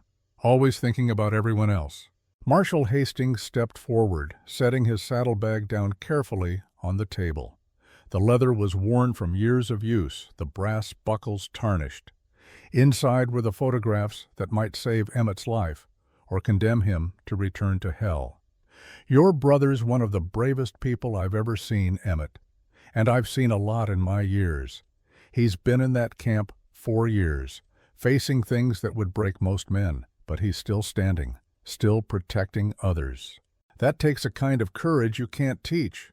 Can we bring him here? When can we get him? Jesse glanced at Hastings. The marshal's jaw tightened, and Jesse saw the same frustration he felt reflected in the older man's eyes. They both knew the answer, and they both hated it. That's what we need to talk about. The hearings today, in 4 hours. We have to win custody of you first. Once that's done, once you're legally safe, then the marshal can raid the camp and bring Billy home. Emmett's face fell, the brief spark of hope dimming like a candle in the wind. So he has to stay there longer. Because of me. No. Jesse gripped the boy's shoulders, feeling how thin they still were despite weeks of good food. Because of Crane. None of this is your fault. You didn't put Billy in that camp. You didn't beat him or starve him or make him work like a slave. Crane did that. And Crane's going to pay for it. But what if something happens before you can get him out? What if Crane figures out someone was watching? What if he hurts Billy worse? The questions hit too close to Jesse's own fears. He'd been thinking the same things during the long ride home. Crane was smart, paranoid. If he suspected federal marshals were sniffing around, he might move the camp, hide the evidence, or worse, eliminate witnesses who could testify against him. Billy's tough, Jesse said, forcing confidence into his voice that he didn't quite feel. He survived 4 years in that place. He can survive a few more days. Emmett pulled away, wrapping his arms around himself like he was trying to hold his body together by force of will. I should just go back. If I go back, Crane will leave you alone. He'll stop looking. Billy will be safe. Emmett, I'm not worth all this trouble. I'm just a kid nobody wanted in the first place. You should have left me at that market. Jesse stood and crossed to the stove, pouring coffee with hands that shook slightly from exhaustion and emotion. He took a long drink, letting the bitter heat ground him. Then he turned back to Emmett, and when he spoke, his voice was firm. Let me tell you something about worth, son. Your worth isn't determined by who wanted you or didn't want you. It's not about how much money you have or what you can do. Your worth comes from right here. He tapped his chest over his heart. From the fact that you're a human being, a child. And every child deserves to be safe, deserves to be fed and clothed and loved. That's not something you have to earn. It's something you're born with. Lucy had moved to stand beside Emmett. She took his hand in both of hers, the way she did when she was being especially serious. You're my brother. That makes you worth everything. Emmett looked at her, then at Jesse. Tears still streamed down his face, but something else was there too. A fragile, desperate kind of hope that hurt to look at because it was so easily broken. What if we lose? What if the judge says I have to go back? Then we'll deal with that when it happens. But Emmett, we're going into that courtroom with the truth, with proof, with people who'll stand up and say what's right. That has to count for something. Marshal Hastings cleared his throat, pulling a pocket watch from his vest. The gold casing caught the lamplight. We should start preparing. I need to develop these photographs properly for court. Mr. Mackenzie, you should clean up, get into your court clothes. And Emmett, you need to be ready to testify, to tell your story one more time.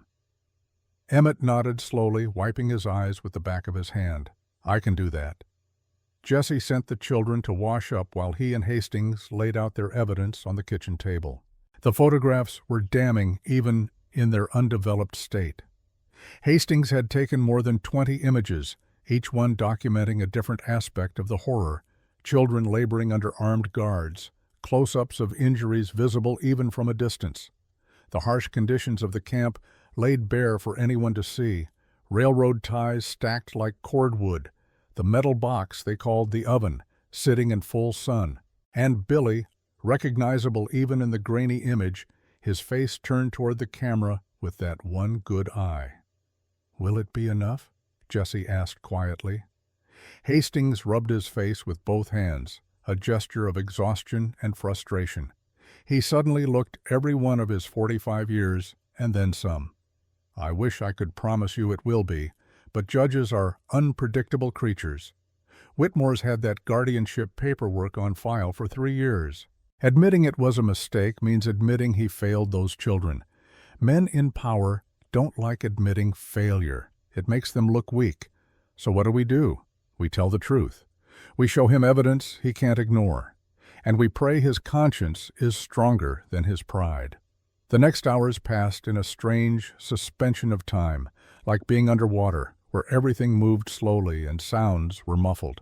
Jesse washed and shaved, his hands moving through familiar motions, while his mind raced ahead to the courtroom, to standing before a judge, to watching Emmett testify, to the moment when Whitmore would decide whether this child lived or died. Because that's what it was, a life or death decision. Sending Emmett back to Crane would be a death sentence, as sure as a hanging. He pulled his suit from the trunk in his bedroom, the suit he'd married Catherine in, the suit he'd worn to her funeral. Navy blue wool, well made but showing its age now. The fabric smelled of cedar and memory and all the years that had passed since he'd last worn it. He dressed slowly, his fingers fumbling with buttons and collar. The mirror above the wash basin showed him a stranger. 7 years had carved lines into his face that hadn't been there when Catherine died, had turned his hair gray at the temples, had put shadows under his eyes that never quite went away, even after a full night's sleep. But there was something else there now, something that hadn't been there before Emmett, a kind of fierce determination, a purpose. He was fighting for something again, someone who needed him, someone who'd reminded him what it meant to be a father. A knock at the door pulled him from his thoughts. Doc Bridger's voice called through the wood. "Jesse, we're here." Jesse opened the door to find his yard filling with people. Doc Bridger had arrived first, riding in his buggy with Reverend Cross beside him. The Reverend carried his Bible in one hand and a leather folder in the other, the folder containing the letter of support he'd labored over for 2 days. Behind them came more wagons, more horses, more people than Jesse had expected or hoped for. Neighbors he barely knew, ranchers from adjoining properties who'd heard what was happening and wanted to help. The school teacher, Miss Clara Hayes, who'd taught Lucy her letters and numbers. Old Morrison from the hardware store, his weathered face set in determined lines. They gathered in Jesse's yard, this unlikely army of witnesses, all willing to stand up in court and say that Jesse Mackenzie was a good man, that Emmett Cole deserved better than what Silas Crane had given him, that sometimes the law needed to bend to accommodate what was right.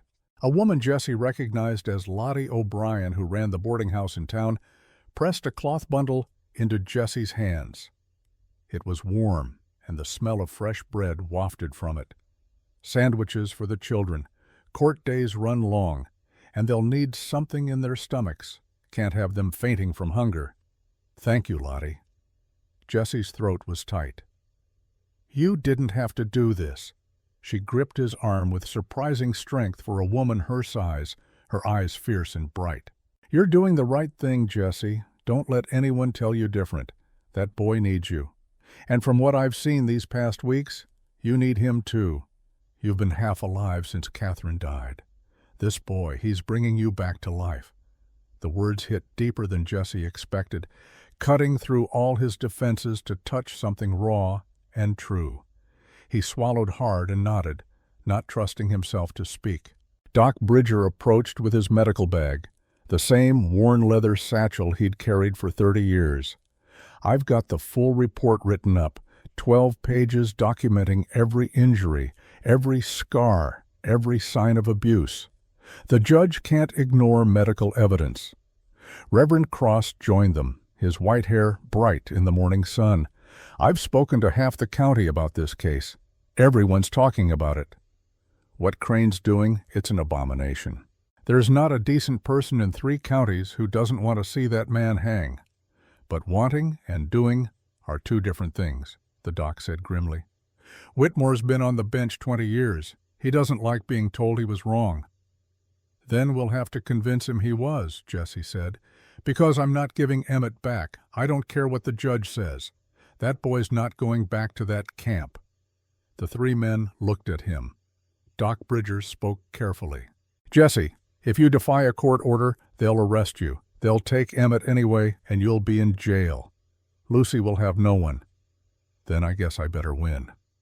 They made the journey to town in a convoy that stretched out across the prairie like a funeral procession. Jesse's wagon led the way. Lucy and Emmett squeezed close beside him on the bench. Marshal Hastings rode alongside, the precious photographs now properly developed and secured in a leather portfolio. Behind them came the others, a dozen wagons and twice as many riders, all heading toward redemption and the reckoning that awaited.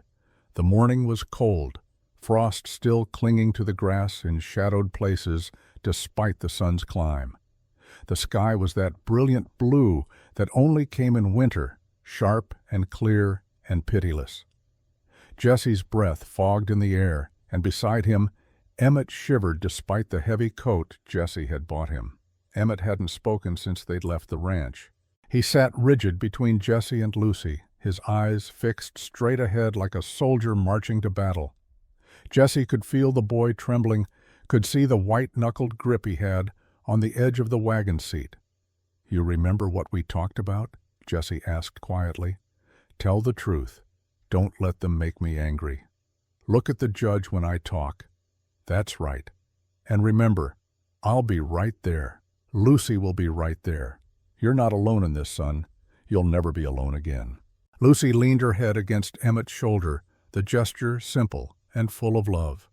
We're all together. That's what matters. Redemption came into view as they crested the final rise, the courthouse rising above the other buildings like a judge looking down on his domain. 2 stories of red brick and white columns, built 10 years ago when the county had money and ambition. The seat of law and justice in 3 counties. Today it would decide Emmett's fate. The courtroom was already filling when they arrived, and Jesse was stunned by the crowd. He'd expected some curiosity, but nothing like this. Every bench was packed with people, shoulder to shoulder. More stood along the walls, 3 deep in places. The balcony was full of spectators leaning over the railing to see. Word had spread like wildfire. A rancher taking on a railroad boss, and a child's life hanging in the balance. The kind of David and Goliath story that people couldn't resist. Silas Crane sat at the plaintiff's table with his lawyer, and the sight of him made Jesse's hands clench into fists.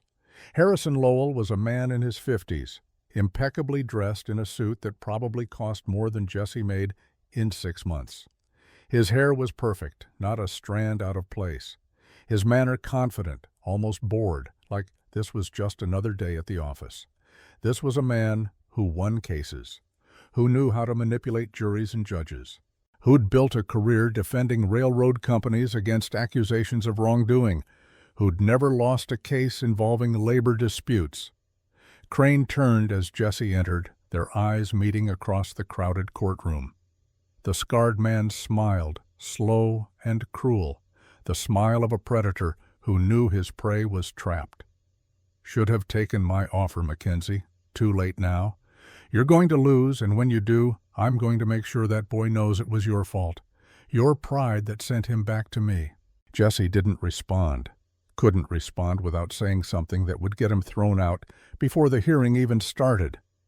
He just guided Emmett and Lucy to their seats, where Samuel Graves waited. Their lawyer looked old and tired in the harsh morning light streaming through the tall windows. His suit was worn at the elbows, his collar slightly frayed, but his eyes were sharp, alert, taking in everything. "Are we ready?" Graves asked quietly, his voice pitched low so only Jesse could hear.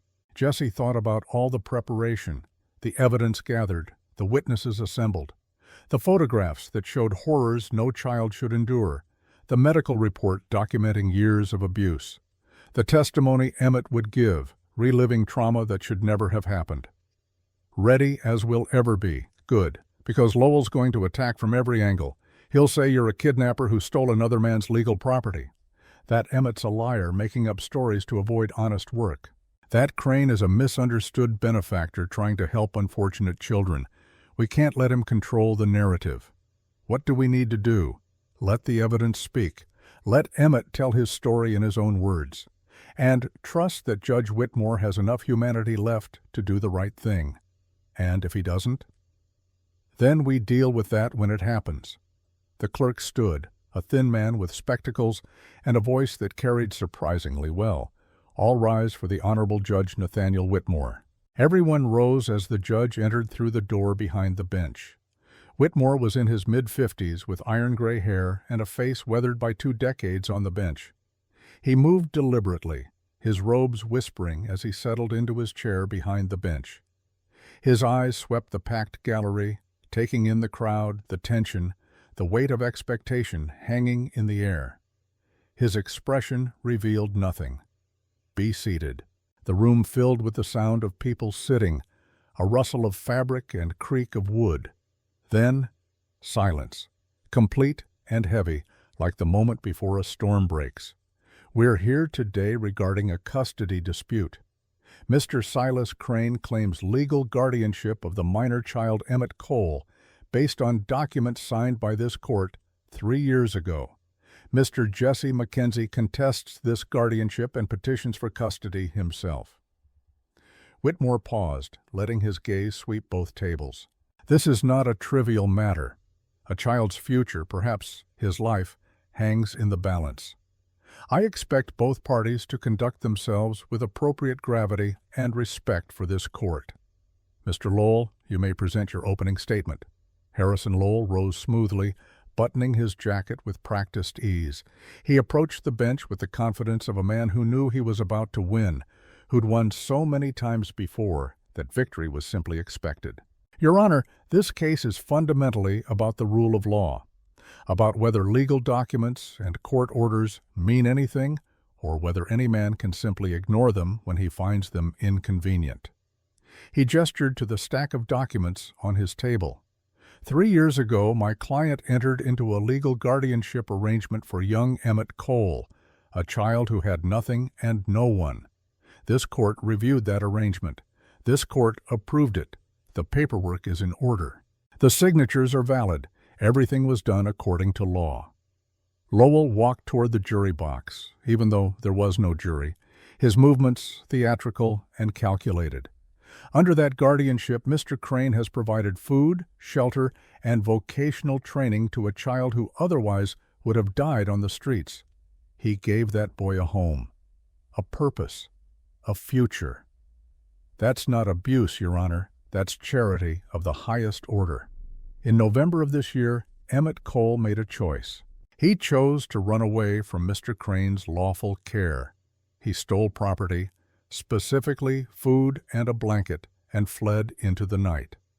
When Mr. Crane located the boy at Mr. Mackenzie's ranch, he attempted to resolve the matter peacefully and reasonably. Lowell's voice grew harder. Mr. Mackenzie refused. He has held the child unlawfully ever since, in clear violation of valid court orders. This is not about child welfare, Your Honor. This is about a man who thinks the law doesn't apply to him, who took another man's legal ward and refuses to return him despite having no legal right whatsoever. He turned to face the gallery, his voice rising to reach the back of the crowded room. If we allow this, where does it end? Can anyone simply take a child they feel sorry for? Can anyone ignore legal guardianship because they disagree with how a child is raised? The law exists for a reason, Your Honor. It provides order, stability, certainty. Without it, we have chaos. Lowell walked back to his table and picked up another document. I have here affidavits from 3 physicians who examined children in Mr. Crane's program. They all attest to the children being healthy and well cared for. I have testimony from local businessmen who've worked with Mr. Crane and found him to be honest and fair. And I have the guardianship papers, properly executed and filed with this court 3 years ago. He set the papers down and looked directly at Jesse. What does Mr. Mackenzie have? Emotion, sentimentality, a bleeding heart. Those are not legal arguments, Your Honor. Those don't override valid court documents. The law is clear. Mr. Crane has every right to the return of his ward. To rule otherwise would be to say that any man can kidnap a child if he believes, in his own judgment, that he can provide better care. That's anarchy, not justice. Lowell sat down, and the courtroom erupted in angry murmurs. People who'd come to support Jesse. People who knew what was happening in that camp was wrong, regardless of what the law said. Whitmore gavelled for silence. Order. I will have order in this courtroom. When the room quieted, he looked at Graves. Mr. Graves, your opening statement. Samuel Graves stood slowly, not with Lowell's theatrical flourish, but with quiet dignity. He approached the bench and stood there for a long moment, just looking at the judge. Your Honor, Mr. Lowell is correct about one thing. This case is about the law, but not the way he thinks. He paused, letting the words settle. There's an old legal principle that goes back to Roman times, malum in esse, wrong in itself. The idea that some acts are so fundamentally, intrinsically wrong that no law can make them right. No court order can legitimize them. No piece of paper can transform evil into good. Slavery was once legal in this country. You could buy and sell human beings like cattle, and courts would enforce those sales. Child labor was once legal, still is in many places. You can work a child to death, and as long as you have the right paperwork, nobody stops you. Graves' voice grew stronger. But just because something is legal doesn't make it right. And just because this court signed papers 3 years ago doesn't mean those papers should stand when we have proof that they were based on lies. He gestured toward Emmett. That boy was 5 years old when Crane took him. 5. He was starving on the streets of San Antonio, desperate enough to go with anyone who promised food. Crane promised him a home, promised him care, promised him a future. What did Crane actually give him? 3 years of slavery. 3 years of beatings and starvation and watching other children die. 3 years of hell that no child should endure. Lowell stood. Objection. Counsel is making inflammatory statements without evidence. Then let's provide the evidence, Graves shot back. Your Honor, I have photographs taken by Federal Marshal Tom Hastings showing the conditions at Crane's camp. I have medical testimony from Dr. Henry Bridger documenting the abuse Emmett suffered. And I have Emmett himself ready to tell this court exactly what happened in that camp. Whitmore leaned forward. You'll have your chance to present evidence, Mr. Graves. Continue your opening. Graves nodded. Your Honor, this court made a mistake 3 years ago. I'm not saying it was intentional. I'm not accusing this court of malice or corruption. I'm saying Crane lied. He presented himself as a charitable man helping orphans. He hid what he was really doing, and this court, acting in good faith, signed papers that gave him legal cover to torture children. Now we have a chance to correct that mistake, to admit that those papers were based on fraud and misrepresentation, to say that no piece of paper, no matter how official it looks, no matter whose signature is on it, gives anyone the right to abuse a child. He walked over to where Emmett sat and put his hand gently on the boy's shoulder. Mr. Mackenzie didn't kidnap this child, Your Honor. He saved him. He saw a boy freezing and starving, and he did what any decent human being should do. He helped. And I'm going to prove to this court that if Emmett Cole is sent back to Silas Crane, it will be a death sentence, because children don't survive that camp.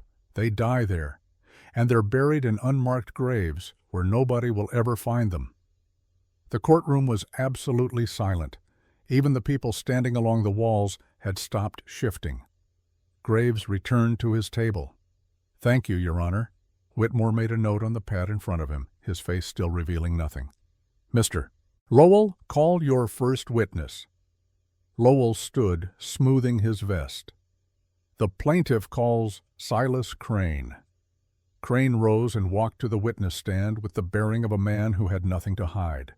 He was a big man, broad across the shoulders, with that scar running down his left cheek like a badge of honor. He placed his hand on the Bible the clerk held out and swore to tell the truth in a voice that carried confidence. Lowell approached with a friendly smile, the smile of one colleague to another. Mr. Crane, please tell the court about your work program for orphaned children. Crane's voice was smooth, reasonable, the voice of a man explaining something simple and obvious. I run a railroad construction operation about 60 miles west of here, in the hill country. It's hard work, but it's honest work. 3 years ago, I saw the problem we have in this territory. Orphaned children living on the streets. Starving. Dying. Nobody caring about them. Nobody taking responsibility. He paused, as if the memory pained him. So I decided to do something about it. I started taking in these children, giving them food and shelter, teaching them skills they could use to make a living. What kind of skills? Railroad construction, how to lay track, how to work with tools, carpentry, basic labor, the kind of skills that will let them find work anywhere in this country. And how many children are currently in your program? 23 at last count. The number varies. Some leave when they turn 14 or 15, ready to work on their own. Others join when I find them abandoned. Do you pay these children wages? Lowell's question was careful, and Crane's answer was practiced. I provide everything they need, food 3 times a day, clothing, shelter, medical care when necessary. That's worth far more than cash wages to a child who had nothing. Tell the court about your relationship with Emmett Cole. Crane's face took on an expression of sadness that might have been convincing if Jesse hadn't known the truth. I found Emmett 3 years ago in San Antonio. He was 5 years old, living in an alley behind a saloon. He was so thin I could count his ribs, eating from trash bins, sleeping in his own filth. It broke my heart. What did you do? I took him in, cleaned him up, fed him, gave him warm clothes and a place to sleep. I treated him like I'd treat my own son, if I had one. And how did he respond to this care? For the first 2 years he did well. He was a good worker, kept his head down, did what he was told. But this past year, he started having trouble, became lazy, stopped working as hard as the other children. What did you do about that?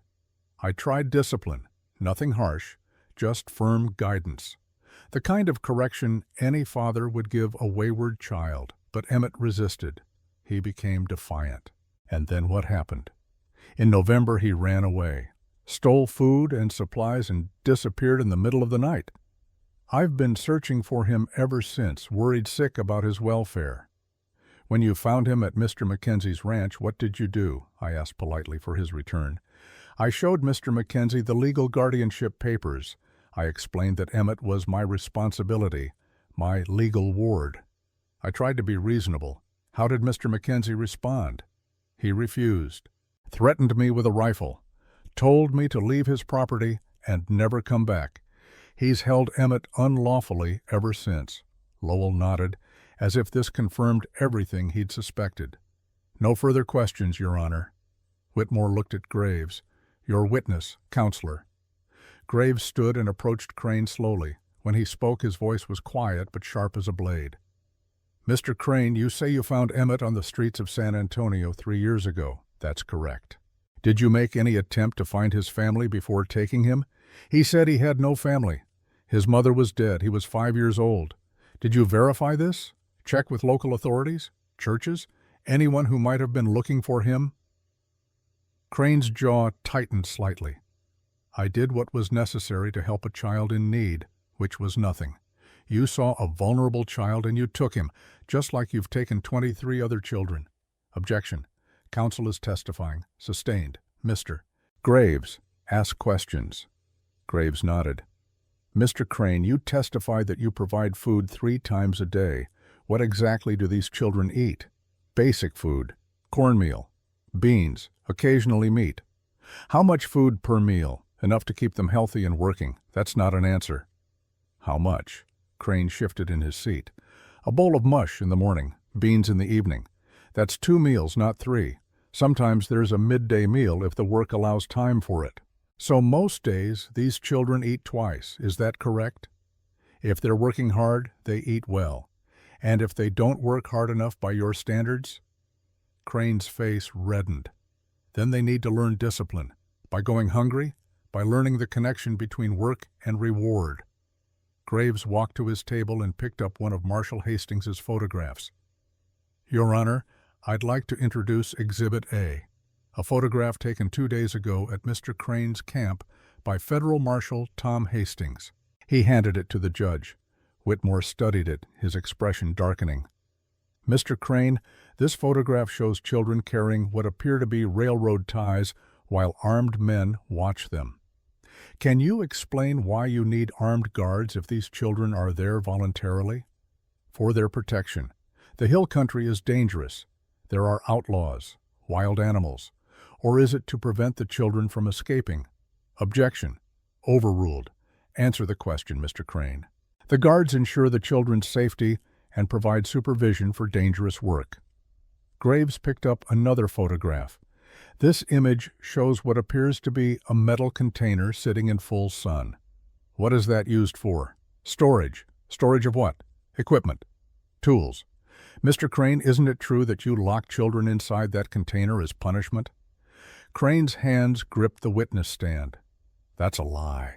Emmett Cole will testify that he was locked inside that box 3 times. That in summer the temperature inside reaches over 100 degrees. That children have passed out from the heat. Is Emmett lying? The boy is mistaken. About being locked in an oven? That's quite a specific mistake. Lowell stood. Objection. The lawyer is badgering the witness. I'll move on. Graves set the photograph down. Mr. Crane, how many children have died while in your custody? The question landed like a thunderclap. The courtroom went absolutely silent. Crane's face went pale, then red. None. No children have died? Not one? There have been industrial accidents. Railroad construction is inherently dangerous work. How many accidents? I don't keep detailed records of. Graves' voice rose. How many children have you buried in unmarked graves behind your camp, Mr. Crane? Objection. Lowell was on his feet. There's no evidence to support this outrageous accusation. Your Honor, Graves said calmly, Federal Marshal Hastings observed what appeared to be graves during his visit to the camp. He's prepared to testify to that fact. Whitmore leaned forward. Is this true, Marshal? Hastings stood from his seat in the gallery. Yes, Your Honor. I observed at least 5 areas of disturbed earth consistent with burial sites. The courtroom erupted, people shouting, women crying.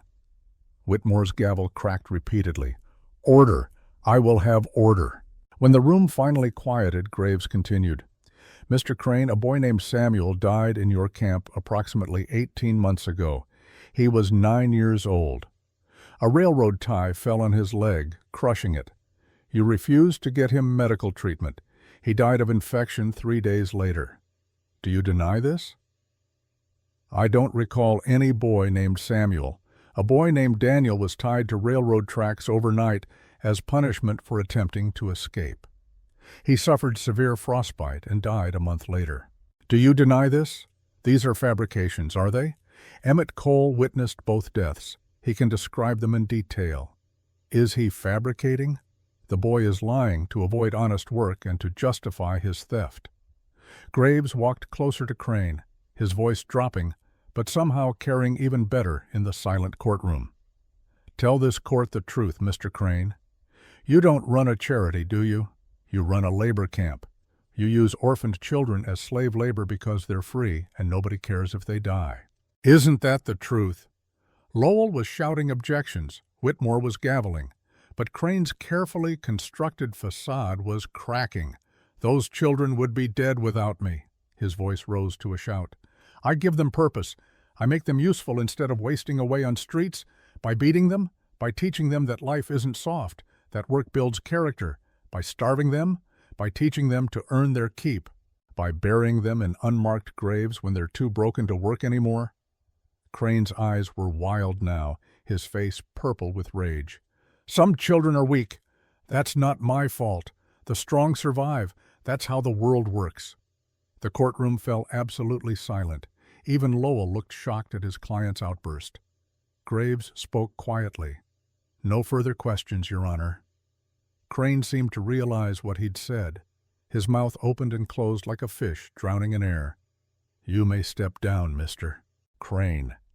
Crane walked back to his table on unsteady legs. Lowell leaned over and whispered urgently in his ear, but the damage was done. Whitmore looked at Graves. "Call your next witness, counselor. I call Emmett Cole." The courtroom fell silent as Emmett stood. His legs were shaking, but he walked to the witness stand with his head up. Lucy squeezed Jesse's hand so hard it hurt. The clerk administered the oath. Emmett's voice was quiet but clear as he promised to tell the truth. Graves approached gently, his manner almost grandfatherly. "Emmett, I know this is difficult, but I need you to tell Judge Whitmore what really happened at Mr. Crane's camp. Can you do that?" Emmett nodded, his hands gripping the arms of the chair. "Yes, sir. How did you come to be in Mr. Crane's custody?" "My mother died when I was 5. Fever. It happened fast. 2 days from when she got sick to when she died. I didn't have anyone else. No father, no aunts or uncles, nobody." "What did you do?" "I lived on the streets in San Antonio. Slept in alleys. Ate from trash bins when I could find them. Tried to stay warm. Tried to stay alive." "How long did you live like that?" "Maybe 3 months. Time gets fuzzy when you're always hungry." "Then what happened?" "Mr. Crane found me one day. He said he had a place for kids like me, kids with nowhere to go. He said if I came with him, I'd have food and a bed. He said he'd take care of me." Emmett's voice grew stronger as he continued. "I was 5 and starving. I would have gone with anyone who said they'd feed me. Tell the judge what the camp was really like." It wasn't what he promised. There were maybe 25 kids there, all different ages. The youngest was maybe 6. We all slept in one big tent on the ground. No beds. Just dirt and whatever blankets we could find. "What kind of work did you do?" "Railroad work. Building track through the hills. We'd carry railroad ties that weighed more than we did. Drive spikes with sledgehammers that were too heavy for us to lift properly. Clear brush, dig. Whatever Mr. Crane told us to do. How many hours a day did you work?" "From before the sun came up until after it went down. Sometimes 15, 16 hours. Longer if we didn't finish what Mr. Crane said we had to finish." "Were you paid for this work?" "No, sir. We got food if we worked hard enough." What happened if you didn't work hard enough? Emmett's voice dropped. We didn't eat that day. Or we got beaten. Or we got put in the box. Tell the judge about the box. It's a metal container, like an oven. They'd lock you inside for hours, sometimes a whole day. In summer it got so hot you couldn't breathe. You'd bang on the sides begging to be let out, but nobody would come. Did this happen to you? Yes, sir. 3 times. Why were you put in the box? Once because I couldn't lift a railroad tie fast enough. Once because I asked for water when we weren't supposed to. Once because I cried when another boy got hurt.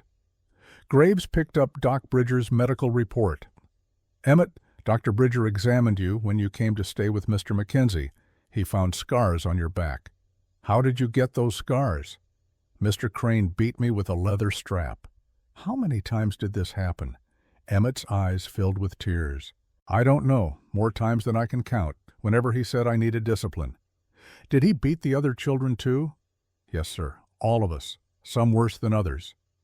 Graves paused, letting the courtroom absorb this. Emmett, Mr. Crane testified that children don't die at his camp. Is that true? No, sir, kids died. Tell us about that. Emmett took a shaky breath. There was a boy named Samuel. He was 9, strong for his age. One day we were moving a railroad tie, and it fell wrong. Landed on Samuel's leg. We all heard the bones break. 3 loud snaps. What happened to Samuel? We carried him back to camp. His leg was bent the wrong way. Bone was sticking through the skin. We begged Mr. Crane to get a doctor. We begged him. Emmett's tears were flowing freely now, but he said doctors cost too much money. He said Samuel just needed to rest, and he'd heal up fine, but his leg got infected, started turning black, started to smell.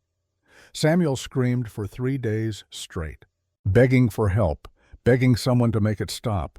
And then, on the 4th day, he stopped screaming. By the 5th day, he was dead. Mr. Crane made some of the older boys bury him out in the brush. No marker, no name, like he'd never existed. Several women in the gallery were crying now. Even some of the men looked shaken. Were there other deaths? Yes, sir. A boy named Daniel. He was 11. About a year ago he tried to run away, got maybe 2 miles before Mr. Crane's men caught him.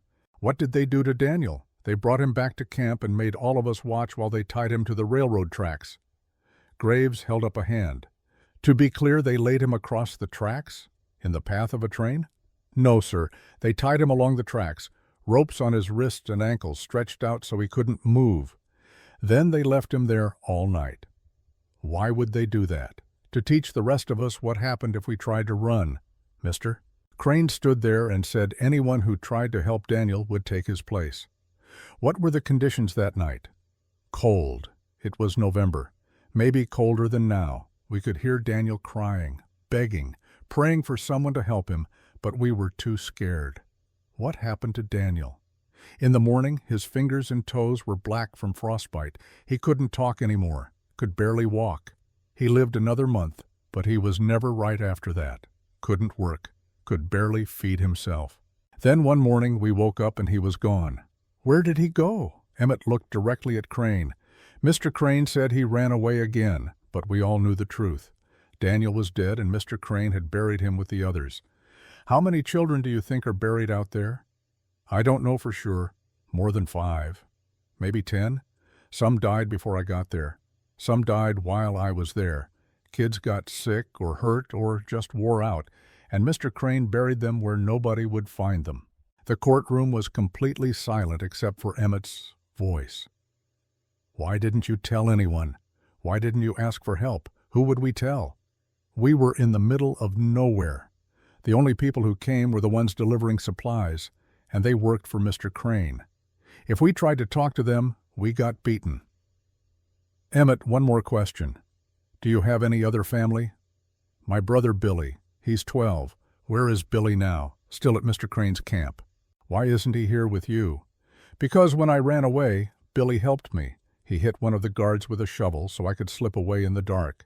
I heard Mr. Crane beating him after I was gone. Heard Billy screaming. But I didn't go back. I just kept running. Emmett's voice broke completely. I left my brother there, and I don't even know if he's alive. He was sobbing now, and several people in the gallery were crying with him. "Emmett, why did you let Mr. Mackenzie help you?" "Because I was freezing and starving, and I wanted to live. I'd been running for 3 days, hiding in wagons, eating whatever I could find. I was so tired I could barely stand. Has Mr. Mackenzie treated you well?" Emmett looked at Jesse, and something in his expression made Jesse's chest tight. "Better than anyone in my whole life. He gave me food, real food, not scraps.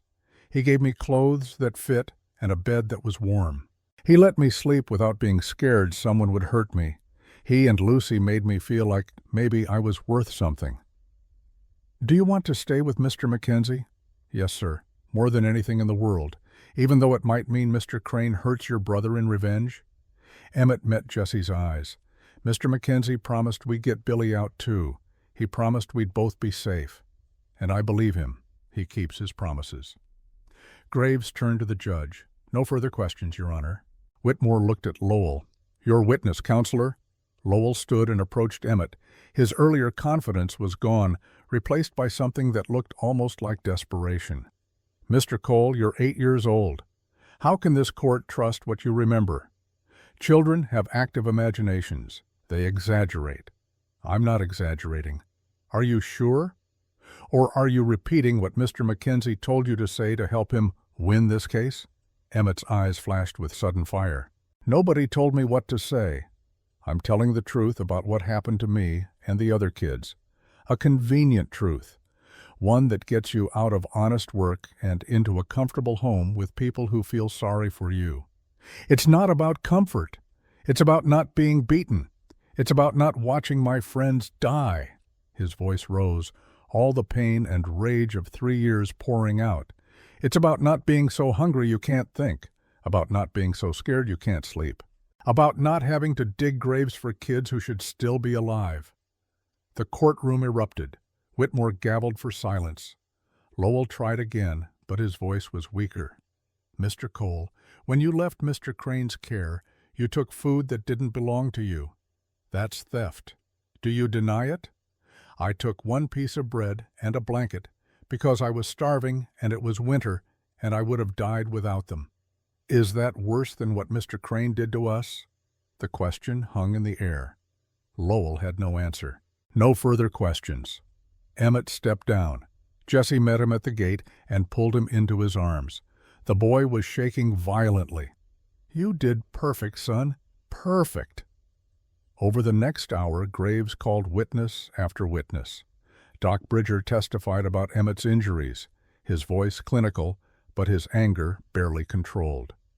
Reverend Cross spoke about Jesse's character and his devotion to Lucy over 7 years of single parenthood. Marshal Hastings described what he'd seen at the camp and presented the photographs as evidence. The photographs passed through the courtroom, each person who saw them looking more horrified than the last. Finally, Graves stood. "Your Honor, I have one more witness. I call Jesse Mackenzie."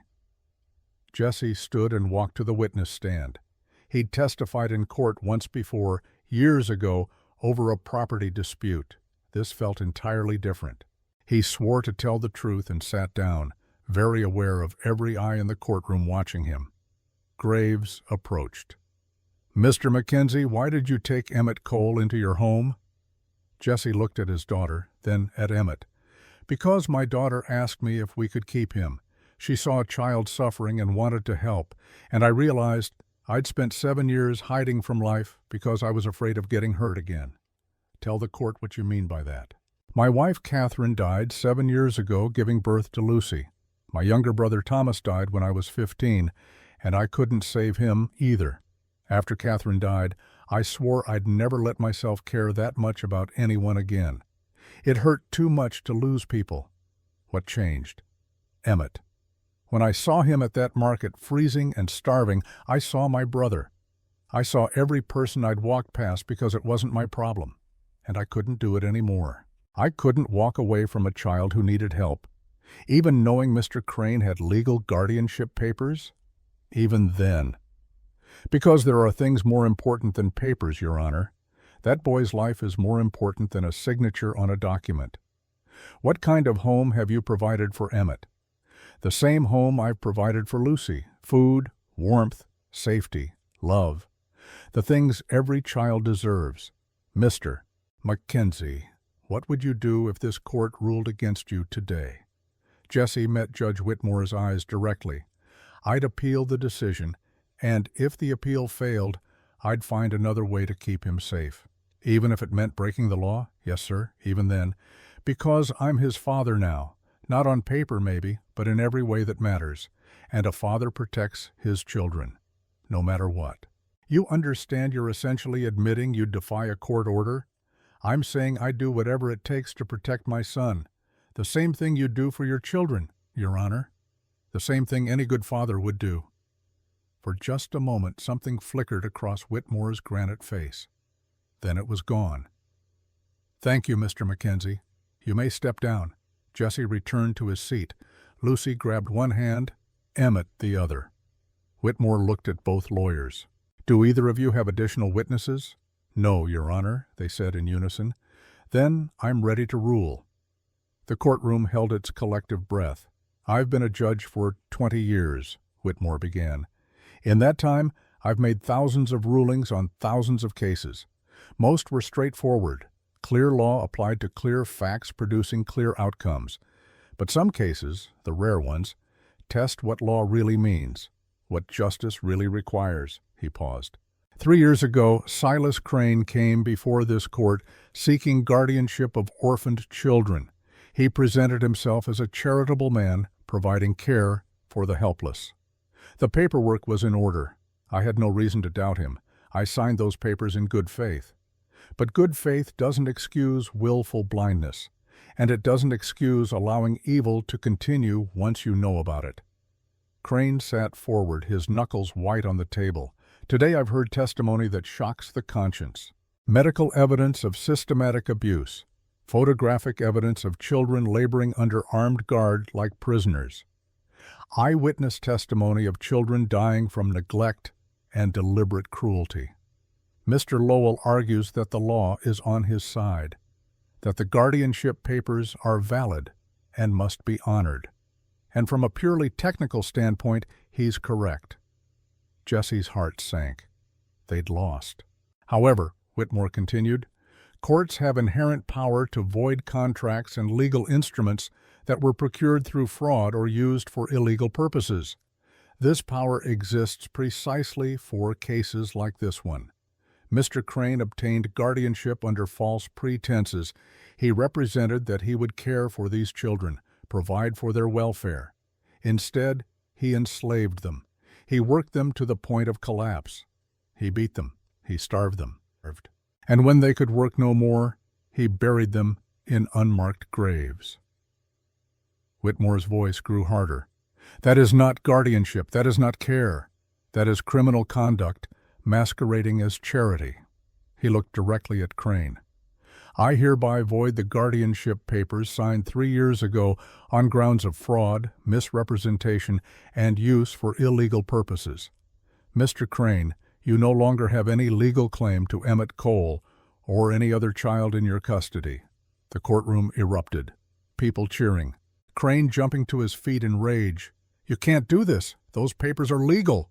Whitmore's gavel cracked like thunder. Sit down, Mr. Crane, or I'll hold you in contempt.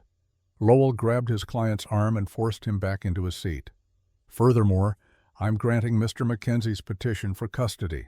Effective immediately, Emmett Cole is his legal son, with all rights and protections that entails. Jesse felt tears streaming down his face. Lucy was crying. Emmett had collapsed against him, sobbing. But Whitmore wasn't finished. Marshal Hastings, please stand. The marshal rose. I'm issuing a federal warrant for the arrest of Silas Crane on charges of child endangerment, forced labor, assault, and murder. You are ordered to take him into custody immediately. 2 deputies moved forward and grabbed Crane's arms.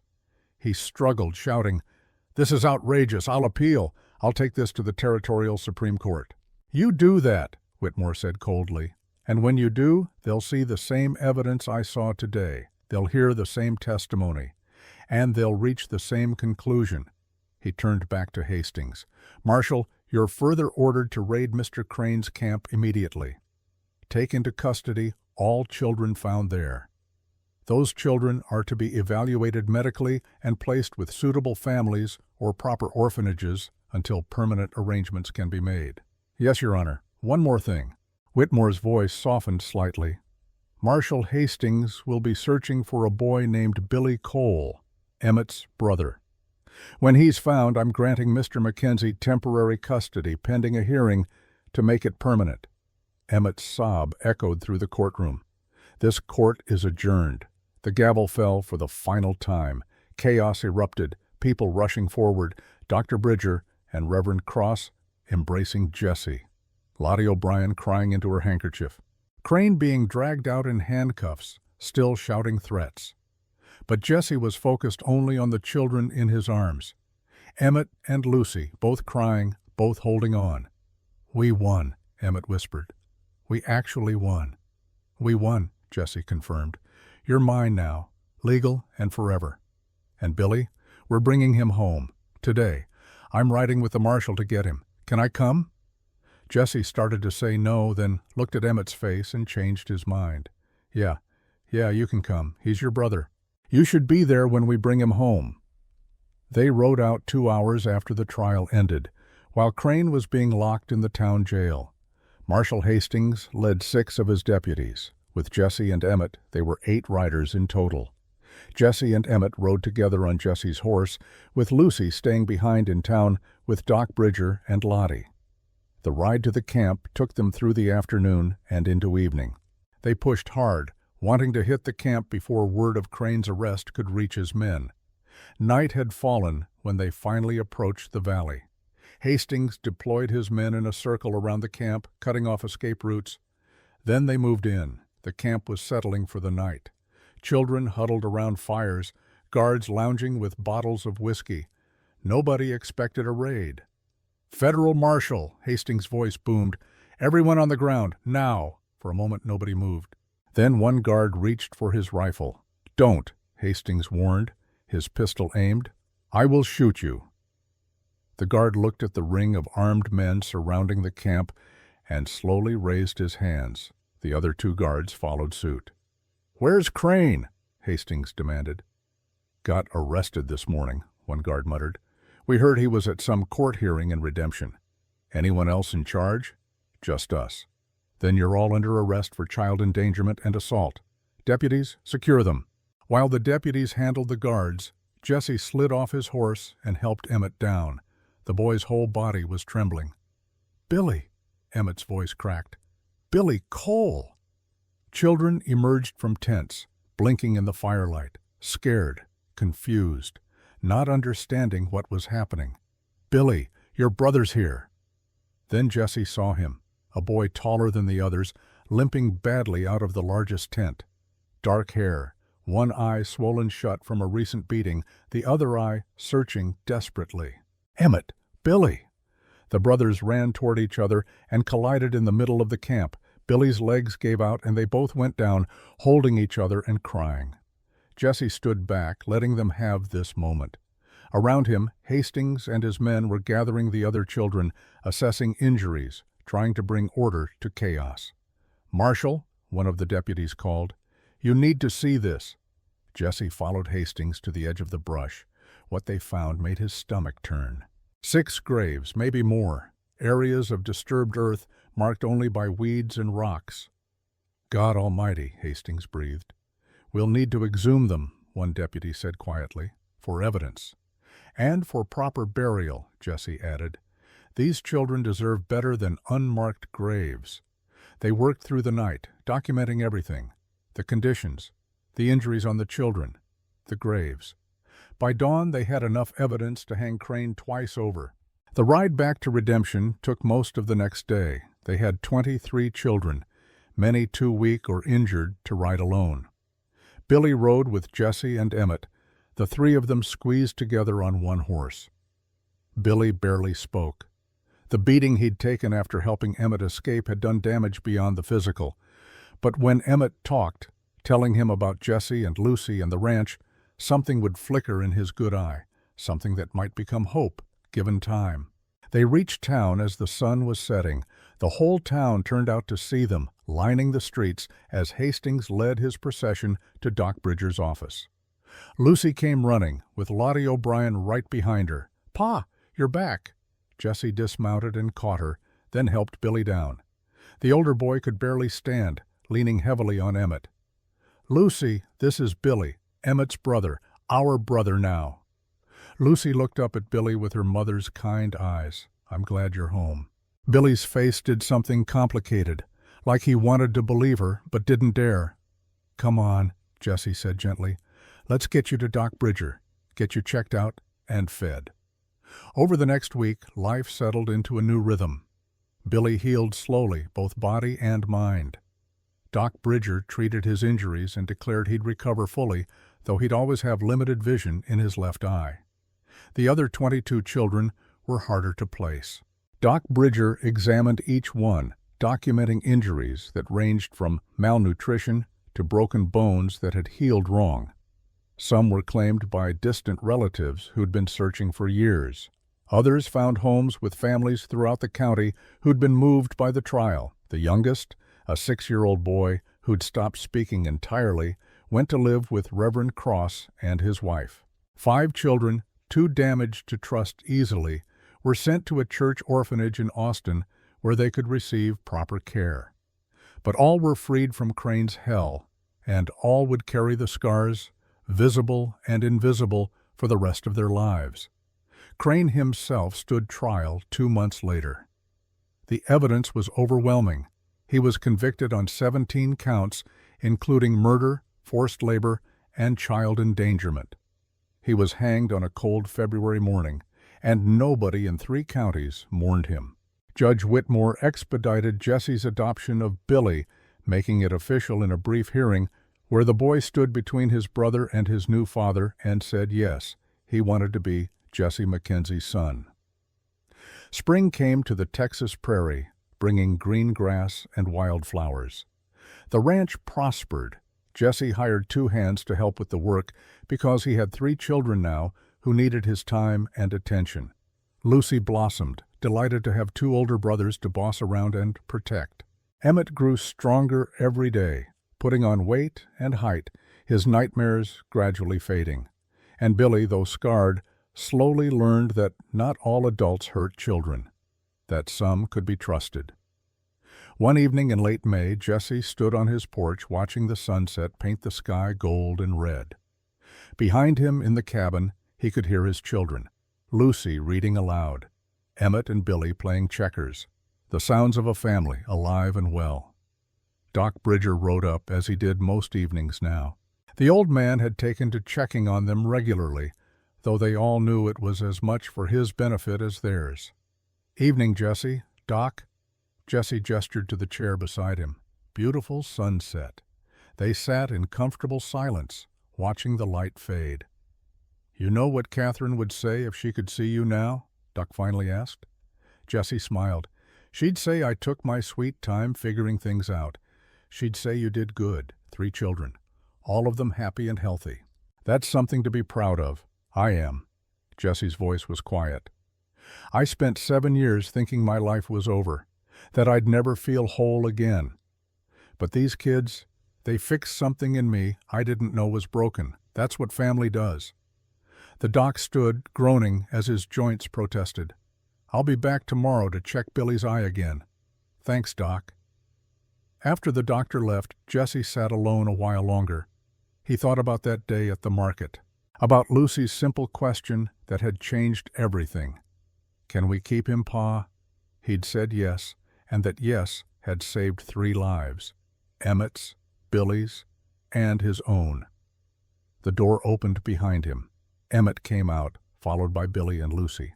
"Pa," Lucy said, "we're going to sleep outside tonight. Look at the stars, can we?" Jessie looked at his 3 children, at their eager faces, and felt his heart swell. "Yeah, we can do that. Let me get some blankets." They spread blankets on the grass and lay on their backs, 4 people looking up at the infinite sky. Lucy pointed out constellations she'd learned from books. Emmett talked about wanting to learn to read better. Billy was quiet, but his hand found Emmett's in the dark. "Pa," Emmett said after a while, "do you think we'll always be together? Like this?" Jesse thought about promises and the future and all the uncertainty life held. "I can't promise forever, son." "Nobody can. But I can promise I'll fight for it. Every single day. That's good enough for me." They lay there until the stars wheeled overhead and the children drifted off one by one. Jesse carried each of them inside and tucked them into their beds, Lucy in her small room, Emmett and Billy in the loft they now shared. Then he stood in the doorway and watched them sleep, these three souls who'd saved him as much as he'd saved them. Forever had started with a question and a choice. And every day, Jesse made that choice again. To love, to fight, to build a family from broken pieces. That was enough. That was everything. The end.